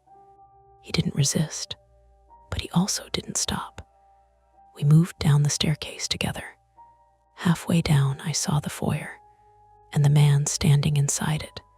Gray jacket, ball cap, exactly like earlier, except now he held something small and metallic in one hand.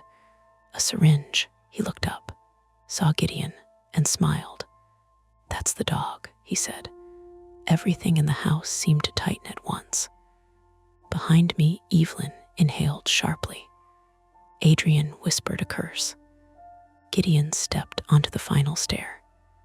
Low rumble building in his chest. The man didn't move. He just lifted the syringe slightly. "Easy," he said, like he was calming a horse. "You give me the dog. Nobody gets hurt." I realized something then that made my stomach twist. The front door behind him was open, which meant the deadbolt had been unlocked. From the outside, someone else had helped him. And when I glanced past his shoulder, I saw the nose of the white cargo van pulling up outside the townhouse. 2 more doors opening. More footsteps, coming toward the house. The trap had just closed, and there was no way out that didn't go straight through them. The first man through the door made the mistake of looking at me instead of the dog. That was all Gideon needed. He didn't bark. He launched. One black blur from the last stair into the foyer, fast enough that the leash snapped hard through my hand and burned my palm raw. The man with the syringe barely got his arm up before Gideon hit him in the chest. Not a movie attack, not some blood-spraying monster thing. 98 pounds of muscle and bone moving at full speed in a narrow marble foyer. It sounded like 2 pieces of furniture colliding. The syringe flew. It struck the black and white tile and skittered under the overturned chair. The man crashed backward into the open front door, shoulder first, and screamed a real scream, shocked and high and human. Gideon had his forearm in his mouth now, not shaking, not tearing, just clamped and driving forward, forcing him down. The guy's cap came off. Mid-30s, close-cropped hair, plain face, the kind you'd forget in 10 minutes under normal circumstances. Nothing was normal now. "Door," Adrian shouted from the stairs. I dropped the leash and lunged for it. Outside, one of the van doors had slammed. Heavy steps pounded up the stoop. I got both hands on the front door, just as a second man hit it from outside. The edge smashed into my shoulder and sent a hot line of pain down my arm. I shoved back anyway, feet slipping on wet marble, and caught a glimpse of him through the gap, bigger than the first one, shaved head, dark rain shell, one hand braced on the frame. "Move," he barked to the man under Gideon. The man on the floor was trying to wrench his arm free, face gone white with pain. Gideon's growl vibrated through the whole foyer. Evelyn came down the stairs with the fireplace poker held in both hands. Her torn sleeve hung off one shoulder, and for the first time since I'd met her, she looked less like a client and more like somebody who had already been fighting for too long. "Back," she snapped at the men, voice like a whip crack. The shaved head man saw the poker and checked for half a second. That pause gave Adrian just enough time to get down the remaining stairs and slam the deadbolt home over my shoulder. The door stayed partly open because the first man's leg was still trapped in the gap. He started shouting then, not threats at first, just pain and panic. "Get him off me, get him off." "Shut up," the shaved head man hissed from outside. Then to us, "You don't understand what you have." "Wonderful," Adrian said, breathing hard. Another person saying that. The foyer had turned into a knot of bad choices. Gideon on the first man, me braced against the door, shoulders screaming. Evelyn with the poker. Adrian swaying slightly beside the staircase, gray-faced and sweating through his shirt. Then a third figure moved past the doorway outside. Not another thug. The white cargo van driver, thin, older, dark peacoat, gloves. He stayed on the sidewalk instead of charging the house like the others. Just stood there in the mist, watching through the gap. That was worse somehow. He called out, calm as a man ordering coffee. "Mr. Voss, this has gone on long enough." Adrian went still, not surprised. Not exactly. Recognizing. Evelyn heard it too. "Don't," she said sharply, without looking at him, which of course meant I looked straight at Adrian. His mouth tightened. The older man outside took one slow step toward the stoop. "You should never have kept the animal, not dog." The first man finally managed to drag his arm halfway free from Gideon's mouth, leaving blood smeared down his sleeve. Gideon lunged again and caught fabric this time, tearing the cuff. The man kicked wildly, heel cracking against the tile. "Gideon," Adrian shouted. The dog froze, just froze, still over the man, still growling, but waiting. I felt something drop cold inside me, not because Gideon obeyed, because of how instantly he obeyed. Adrian met my eyes for one terrible second, and I knew then that whatever this family had said and not said, he wasn't just the sick brother in the hallway. This was his dog too, or had been, or something close enough to matter. The older man outside saw that look happen and smiled faintly. "There we are." The shaved head guy shoved harder at the door. The trapped man scrabbled backward, trying to get free before we closed it on him completely. "Move him," Evelyn said. "No," I said. She snapped her head toward me. "What? He's leverage." The word came out before I had time to be embarrassed by it. The man on the floor heard me and went pale with a different kind of fear. Outside, the older driver's expression flattened. "You won't do that." I was shaking now, not from courage. From too much adrenaline and too little room left for pretending I was just a dog walker. "Try me," I said, though I had no idea what that even meant. For a second, nothing moved. Then Gideon's ears flicked, not to the men outside, toward the back of the house. Adrian heard it too. I saw it happen in his face, a new calculation, worse than the one before. "Kitchen," he said. Evelyn swore softly. They sent someone round. Of course they had. Front door as distraction. Back alley as entry. The geography of it arranged itself in my head all at once. Marlborough stoop in front, brick garden and alley behind. We were pinned in the middle of our own map. "Go," Adrian said to me. "What? Kitchen. If they get to the stairs from the back, we're finished." He wasn't wrong. The townhouse was too narrow. 2 points of entry, 1 central hall. Let them in from both ends, and we were livestock in a chute. "I can't leave I've got the dog," he said. Evelyn made a strangled sound that was almost a laugh. "Do you?" Gideon was still poised over the bleeding man, waiting for another command. Behind the front door, the shaved head guy hit the wood once, hard enough to rattle the frame. The deadbolt held, but the whole townhouse seemed to shiver. I ran. Down the hall. Past the silver bowl. Past the long corridor where Adrian had first appeared. My boots slipped once on the polished wood, caught, kept going. Behind me, I heard Evelyn yell something I missed, then the blunt, metallic ring of the poker striking something solid. The kitchen door stood open, cold air pouring through. The back garden beyond was empty for half a heartbeat. Then a shape rose from behind the low brick wall near the gate. Not a masked attacker, not a gun, Just a young guy in a courier jacket, baseball cap, backpack on one shoulder. For one screaming second, my brain went completely wrong. He had been crouched there so still, and the sudden upward movement in the gray light looked inhuman enough to light every panic fuse at once.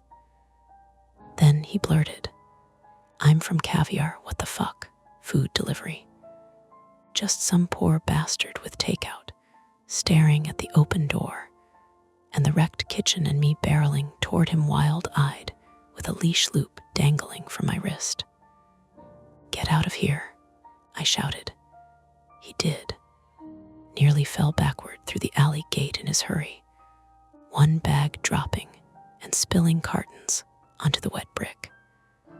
The smell hit me stupidly hard in that moment. Garlic, soy, hot rice, normal life torn open right beside all this. Then another figure moved in the alley behind him. Not harmless. A woman this time, hood up, black puffer coat, slim build. She came through the gate low and fast, one hand already reaching into her pocket. I grabbed the nearest thing off the counter, a heavy cast iron skillet left drying by the stove, and held it two-handed because I had nothing better. "Back," I shouted.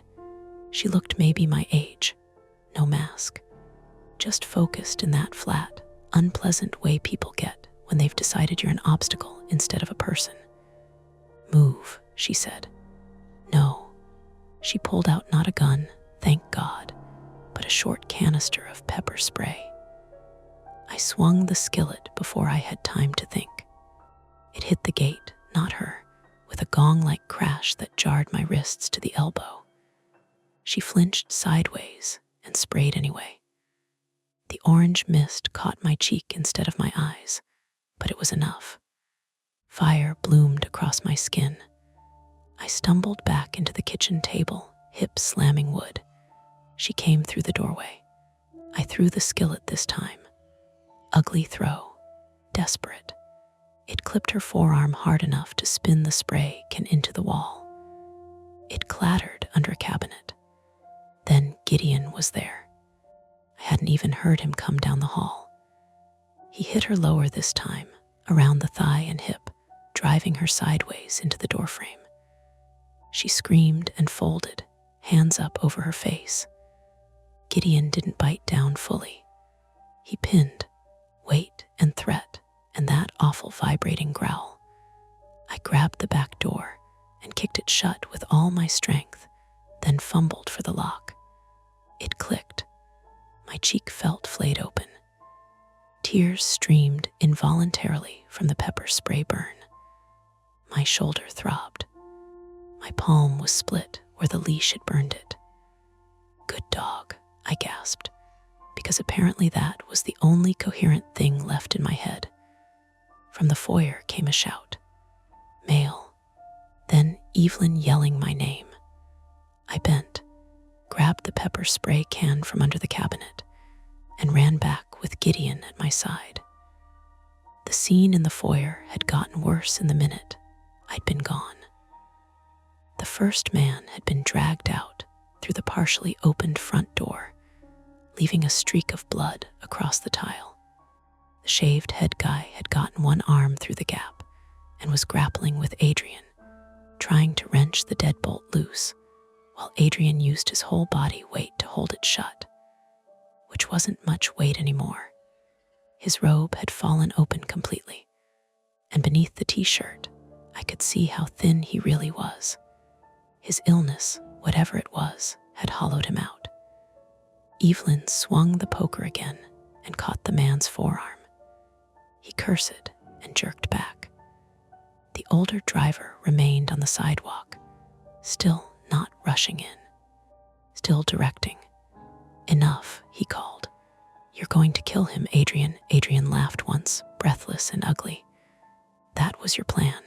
There it was. Not an explanation, but an edge of one. The shaved head guy shoved again. Adrian slipped. The door opened another 6 inches. Wet air flooded in. I saw the white van idling at the curb, side door open now. Something metal lay on the stoop. A catch pole. The kind animal control uses. That was when the whole ugly truth finally arranged itself into something understandable. Not superstition, not criminal genius, just money and paperwork, and a living creature important enough to ruin people over. Gideon wasn't a haunted hound. He was evidence, or property, or leverage in some fight rich people had tried to solve privately until it turned feral. I didn't need the details. I just needed them not to take him. The pepper spray can in my hand suddenly felt useful. I darted in low beside Adrian and sprayed straight through the gap. The shaved head guy recoiled with a howl, hands to his face. Outside, the older man jumped back, cursing for the first time. I slammed the door shut with my hip. Adrian threw the bolt, and together we shoved the fallen foyer chair under the handle, though I knew it wouldn't buy much. For 3 seconds, nobody moved. Then Adrian sagged. Not dramatically, just all at once, like some internal cord had finally snapped. He slid down the wall, one hand pressed to his abdomen. "Adrian," Evelyn said, and in that one word all her crisp edges split open. There was blood on his shirt now, low on the right side. Not a gunshot, a narrow puncture already spreading red. I remembered the fresh dark smear on his sleeve from earlier. Not dirt, not grease, blood. He must have been stabbed during the first intrusion and hidden it long enough to keep moving. "Oh, Jesus," I said. "It's not deep," he lied. Gideon came immediately to him, nose pushing at his shoulder, whining now for the first time. A thin, terrible sound. The men outside hit the door together. Once, twice, the frame groaned. "We're out of time," I said. Evelyn was already kneeling beside her brother, hands red now, as she tried to press the wound through his shirt. "Office, upstairs. Call 911. My phone won't. Landline."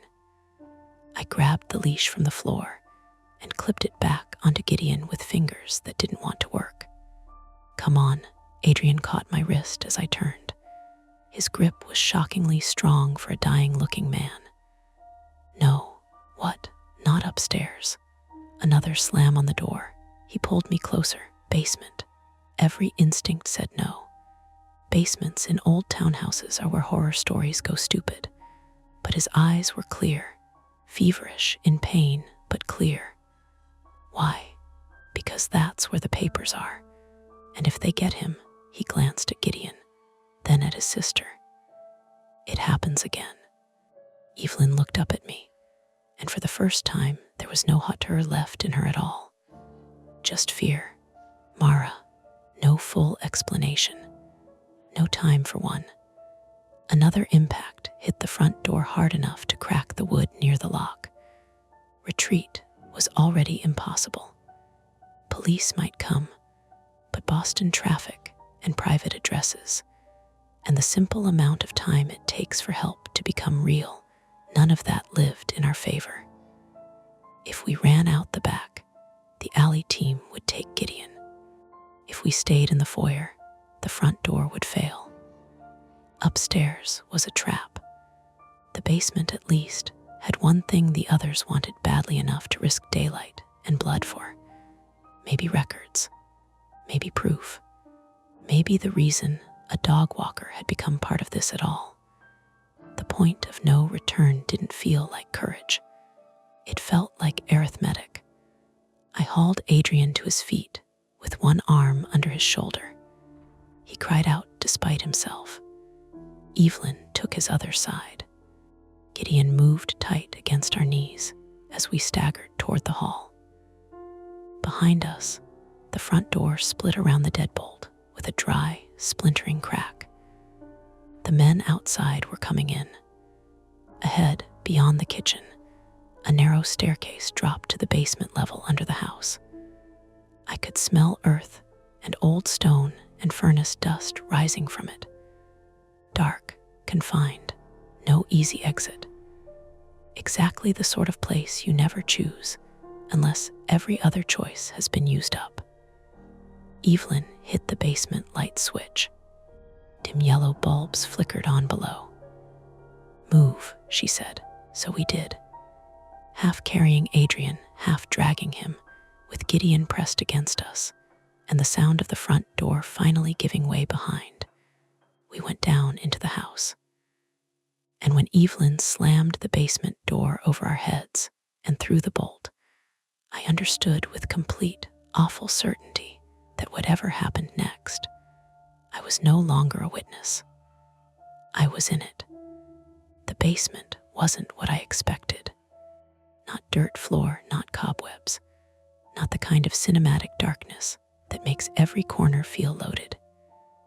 It was a finished lower level under the townhouse, narrow but expensive, with painted brick walls, low recessed lights, a washer-dryer alcove, a wine fridge, metal shelving, a furnace closet, and at the far end, a locked office with a steel file cabinet beside it. The ordinariness of it made the pounding overhead feel worse, because this was still a house, still Boston, still a family with appliances and paperwork and emergency batteries in a labeled plastic bin. Not a Gothic nightmare, just money, fear, and people with enough reason to plan badly. Evelyn and I got Adrian onto a leather sofa in the basement sitting area. He tried to sit upright, failed, and bit down on whatever sound wanted to come out of him. His face had gone a strange yellow-gray that I recognized from the ER waiting room 2 years earlier when a cyclist came in after getting clipped by a truck. People always imagine blood as bright drama. Most of the time, it's messier and quieter than that. A growing wetness. A person turning inward as their body starts spending resources somewhere you can't see. "Pressure," Evelyn said. I pressed both hands over the wound through a dish towel she shoved at me from the kitchenette drawer. Adrian sucked air between his teeth. Blood soaked through almost instantly and warmed my knuckles. "Sorry," I said. "Don't apologize for useful pain," he muttered. Upstairs, something heavy moved across the floor. A door opening. Men's voices, muffled by wood and plaster. Gideon stood at the basement door, one long black body stretched and still, head angled toward the ceiling. He wasn't growling now. He was listening. Evelyn crossed to the office and unlocked it with a small brass key from her pocket. Inside, from where I knelt, I could see a desk, 2 monitors, neatly labeled storage boxes, and a wall of filing shelves. She went straight to the bottom drawer of the steel cabinet and pulled out 3 thick binders and a brown document case. "Mara," she said without turning. "Phone, still no signal. Landline desk." I looked at Adrian. He gave the smallest nod. "Go," he said. I shifted pressure carefully into one hand and slid the towel hard against him. "Don't move." Terrific advice. I ran into the office. The landline sat beside a printer, old-fashioned and cream-colored, the kind rich people kept because they thought old systems were reliable. My hand shook so badly I misdialed once, then got 911 on the second try. The operator's voice was brisk, practiced, infuriatingly normal. 911, what is your emergency? I gave the address first. Then break in, multiple intruders, one stabbing victim, attempted dog theft, possibly still inside the house. It sounded unhinged even as I said it, but she kept the same calm rhythm all the way through, asking for names, descriptions, weapons. whether anyone was armed with firearms, whether the intruders had left, whether the victim was conscious. Police and EMS are en route, she said. Stay where you are if you can do so safely. Keep the line open. Put the phone on speaker and carried it back out. Another crash overhead. Then, clearly this time, the basement door handle rattled. All four of us froze. Gideon lifted his head slightly. One step back from the door, weight shifting. The handle stopped moving. A man's voice came through, faint but distinct. The older one from outside. Adrian, no answer. I know you're down there.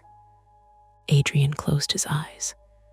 Evelyn picked up a fireplace shovel from beside the furnace instead of the poker she'd lost upstairs. Keep talking, she said under her breath, though whether to him or to herself, I couldn't tell. The man on the other side of the door knocked once. Polite, almost intimate. This is done, he called. You can hand over the dog and the file case, and nobody else needs to get hurt. My eyes went to the brown case in Evelyn's hand. So that was it, or part of it. Adrian let out one exhausted laugh that turned halfway into a cough. Still selling mercy like a subscription service, Daniel. At last, a name. On the phone, the 911 operator quietly asked, Do you know the suspect? Yes, I whispered. I think so, Daniel. Older male, thin build, dark coat. The man outside the door must have heard Adrian speak because his voice sharpened. You shouldn't have taken him. Him, Adrian said, and even bleeding onto a sofa, he sounded suddenly vicious, is not a file box or a watch collection. A thud against the basement door. Not full force. A test. We had an agreement. You had coercion dressed as paperwork. Another thud. Evelyn looked at me. The case. What is it? Documentation. Of what? She hesitated just long enough to tell me the real answer was uglier than the short one. Training records, veterinary reports, ownership transfers, incident reports, insurance denials, everything. Incident reports. That phrase sat in me like a stone.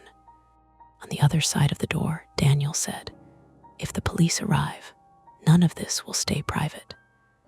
Evelyn's expression did something brittle and ugly. Good. The door shook harder this time. One of the other men hitting it with a shoulder maybe. The bolt held, but the frame gave a small whining creak. The 911 operator asked if the suspects were attempting forced entry. I said yes. She told me officers were close. Close is not the same thing as here. Adrian's hand groped for mine. Not because he wanted comfort, because he wanted the pressure on his wound adjusted. I repositioned the soaked towel and pressed harder. He went rigid, then breathed through it in short, controlled bursts. His skin had gone cool. How long? I asked no one. Enough if we're lucky, Evelyn said. The basement door shuddered again. Dust dropped from the frame. Gideon moved then. He left the door and came to Adrian, pressing his muzzle against Adrian's forearm once, hard, then returning to his post. Adrian opened his eyes and looked at the dog with something so naked it made me look away. Not fear, not ownership. Guilt, maybe, braided with love until they were hard to tell apart. I understood a little more without anyone explaining it. Not everything, enough. People upstairs. Money somewhere in the background. A dog trained for something he hadn't chosen. An earlier event bad enough to generate records, denials, transfers, threats. One family trying to hold onto the only living witness that couldn't talk. The next impact on the basement door cracked the trim. Then we heard something else from above. Not footsteps. Voices. New ones, loud, commanding. Boston police. a beat of pure stillness, then chaos. Feet running across the first floor. Somebody shouting, "Back exit." Another voice, "Drop it." A heavy crash. A scream I recognized dimly as the shaved head man. The sound of bodies hitting walls. One sharp, horrifying second where I thought I heard a gunshot, only to realize, 2 heartbeats later, that it was a front window finally giving way and glass exploding onto the stoop. That was the misdirection your body never forgives, even after your brain names it. Then more yelling. "Police, hands, get down," again and again. The 911 operator on the desk phone asked, "Do you hear officers on scene?" "Yes," I said, and nearly cried from the relief in the word. The basement handle rattled one last time, then stopped. We didn't move for what felt like a full minute after the noise changed upstairs from attack to procedure. There is a difference. Even through floors you can hear it. The sound of people trying to harm you has jagged edges. The sound of the state taking over is louder, sometimes clumsier, but steadier. Commands repeated. Radio chatter. Cuffs. The scrape of boots that belong there, or are supposed to. And someone pounded once on the basement door and shouted, "Boston Police. If anyone's down there, announce yourselves." Evelyn exhaled a sound so thin it was almost a laugh. I shouted back, 3 civilians, 1 stabbing victim. Dog, there was a muffled conference outside. Then, secure the animal before opening. That nearly made me laugh too, hysterically. Animal, dog, evidence, liability.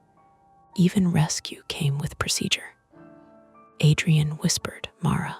I looked down. "Take Gideon," he said. "I don't think he's going to listen to me over. He will if I tell him to." He swallowed, winced, and then spoke to the dog in a low, clear voice I hadn't heard from him all day. With Mara, Gideon turned immediately, crossed the room, and pressed himself against my leg. I put both hands in his fur without realizing I was reaching. Warm, real, trembling slightly now that he was allowed to. "Good," Adrian said, and closed his eyes for a second. "Good." The police opened the door with guns drawn anyway.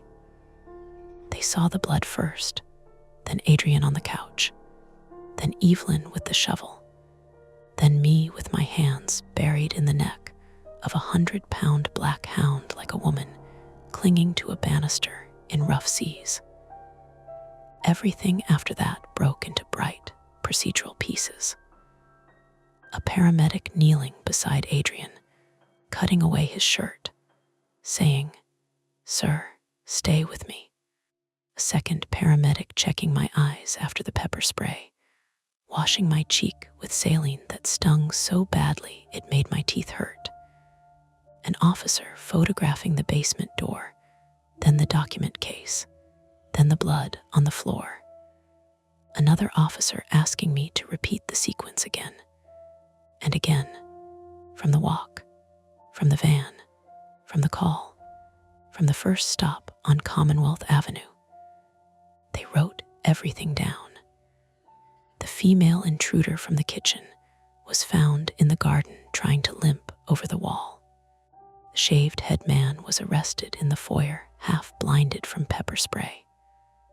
The first man, the one Gideon hit, was on the front steps with a mangled forearm and the look of someone who had made a career of bad risk calculations and finally encountered a number bigger than himself.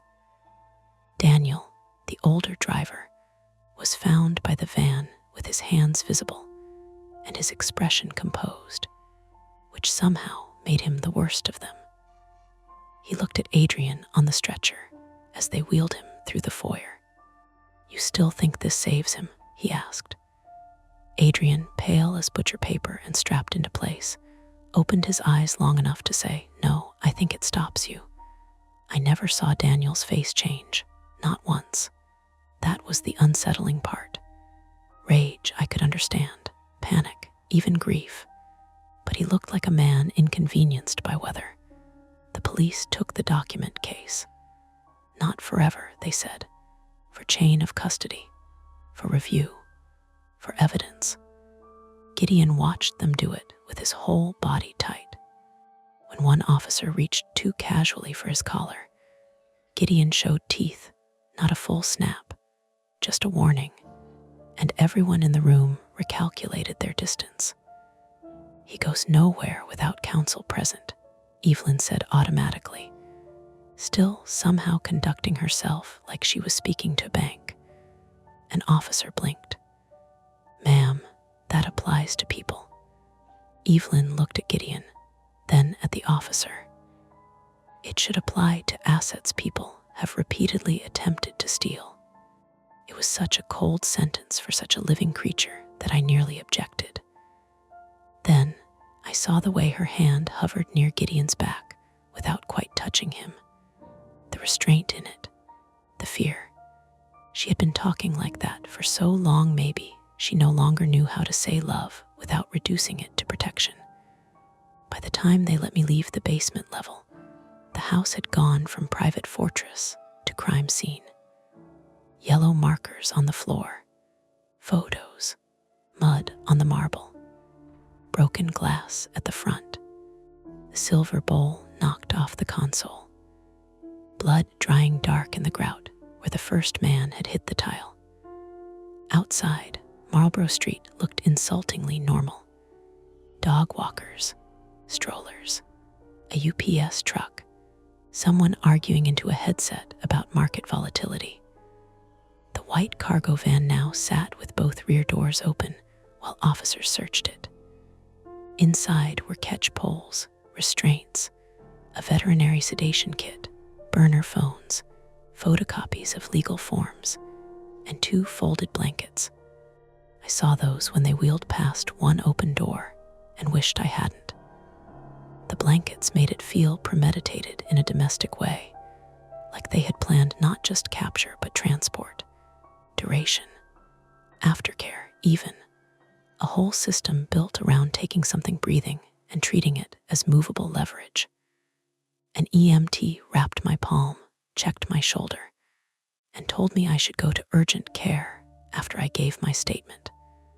Possible strain, maybe mild separation. Hard to tell yet. My cheek, I asked. Pepper spray burn. Wash it again tonight. No makeup. It'll feel worse before it feels better. He said it kindly, which nearly undid me more than the pain had. I sat on the back bumper of an ambulance with a blanket over my shoulders and gave my formal statement to a detective named Larkin. Mid-40s, female, red hair pulled tight, no patience for wealth theatrics. She had the good sense to speak to me like I was a witness and not a girl who'd gotten herself into the wrong house. Start with the rules, she said, so I did. I told her about the printed handling protocol. Gideon stopping at the van. The anonymous phone call warning me not to use my own keys if the dog brought me home early. Adrian asking if he stopped. Evelyn's reaction. The man in the gray jacket. The syringe. The back gate. The catch pole. Everything. Larkin wrote for a while, then said, "You understand this dog may become part of an evidentiary dispute." Meaning if the paperwork supports what your clients are implying, there may already be civil litigation tied to him. Possibly criminal exposure too, depending on what those incident reports contain. What was he trained for? She capped her pen. I'm not going to speculate on an active scene. That was a no in the official sense, and a yes in every other way. Was the phone call from one of them? Could be. Could also be from someone trying to help without being seen helping. Not satisfying. Probably true. When I was finally cleared to leave, it was nearly dark. Boston does that in winter, turns on you at 4:30 and acts like it's your fault. I should have gone straight home. Instead, I stood at the edge of the vast stoop while uniformed officers moved in and out and forensics dusted the front lock. Gideon was inside with an animal control specialist and one of Evelyn's lawyers, because of course she had won there by then. The absurdity of that almost made me laugh again. Evelyn came out just once before I left. No cashmere coat now. She borrowed a police blanket over her shoulders and looked, for the first time, her age. "Adrian is in surgery," she said. I nodded. "The doctors think he came in before septic shock or major organ involvement." That sounds cautiously hopeful. It is the most I can tolerate at present.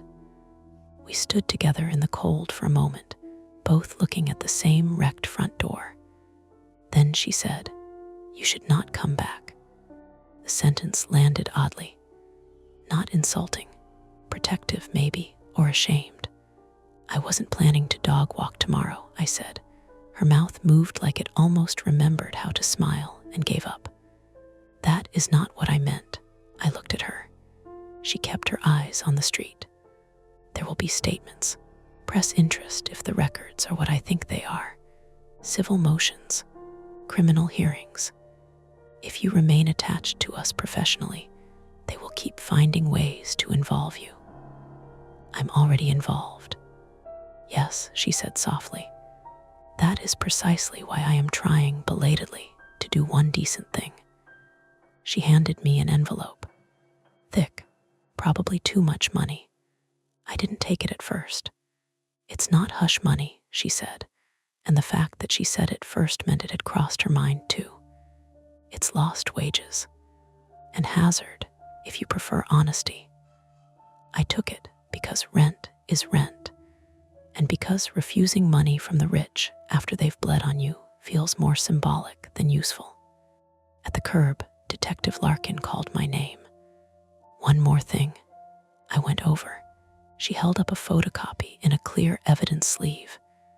This was in the van. It was a picture of Gideon, younger by a year maybe, standing in profile in a fenced training yard. On the back, typed, were the words subject 4B, black male hound / response reliability, 93%. Nothing supernatural, nothing mystical, just a living animal reduced to category. "Jesus," I said. Larkin watched my face. "You said he checked the street before your house." I looked up sharply. "How did you know where I live?" "Your statement file." "Right, of course." "I'm asking," she said, "because if the anonymous caller knew enough to warn you, and these people watched you long enough to know your route, you need to vary your routines for a while." A normal sentence. Practical, reasonable. It scared me more than the photo did. That night, I went home to my studio in Brighton and stood outside my own door for a full 30 seconds before using my keys. The hallway smelled like someone's burnt toast and laundry detergent. Mrs. Bell in 3C had left a little fake wreath on her door. The radiator inside my apartment knocked once, twice, like it always did. Ordinary. All of it. I unlocked the deadbolt and went in anyway with my shoulder braced and my breath held, feeling stupid, then angry at myself for feeling stupid. The apartment was empty. Of course it was. I locked the door, chained it, checked the windows, washed the pepper spray residue off my face again, and sat on the edge of my bed with the envelope from Evelyn and my bandaged hand in my lap. My camera bag was still in the closet where I'd left it months ago. The leash burn in my palm throbbed in time with the radiator clangs. Outside, someone laughed on the sidewalk, and farther away, a siren passed toward the river. At 9:14 p.m., my phone buzzed. I stared at it for a full 5 seconds before touching it. Unknown number. Not the same one as before, or maybe it was blocked differently. I don't know. My heart had already started doing what hearts do when they remember too quickly. I answered. No one spoke for long enough that I thought maybe it was a pocket dial. Then I heard breathing. Human, close to the receiver. And a man's voice, low and tired, not Daniel S., not any of the others I'd heard clearly that day. You did the right thing, he said. Who is this? A pause, then, don't walk the dog after dark. The line went dead. I sat there with the phone to my ear long after the call had ended, listening to the empty apartment and the old radiator and my own breathing coming back in ragged little pieces. The next morning, the city still needed its dogs walked. The buses still ran down Commonwealth. The couriers still leaned over handlebars at red lights. Somewhere, court paperwork began moving across desks. Somewhere else, Adrian Voss lay in recovery with stitches in his side. Somewhere under fluorescent lights, detectives opened binders and found out exactly how many people had signed off on making a black hound into a tool before he became a problem expensive enough to steal back. And me, I put my keys in my pocket like they were heavier than metal ought to be. And before I left for work, I looked through the peephole twice. Not because I believed in omens, because once a dog has taught you what attention can save, it's hard to go back to living like nothing is watching. That's tonight's story. If it gives you chills, make sure to like, subscribe to Mia Horror Stories, and tap the bell so you never miss what's coming next. And if you're still brave enough, there are more dark tales waiting for you right here on the channel. Go watch another if you dare.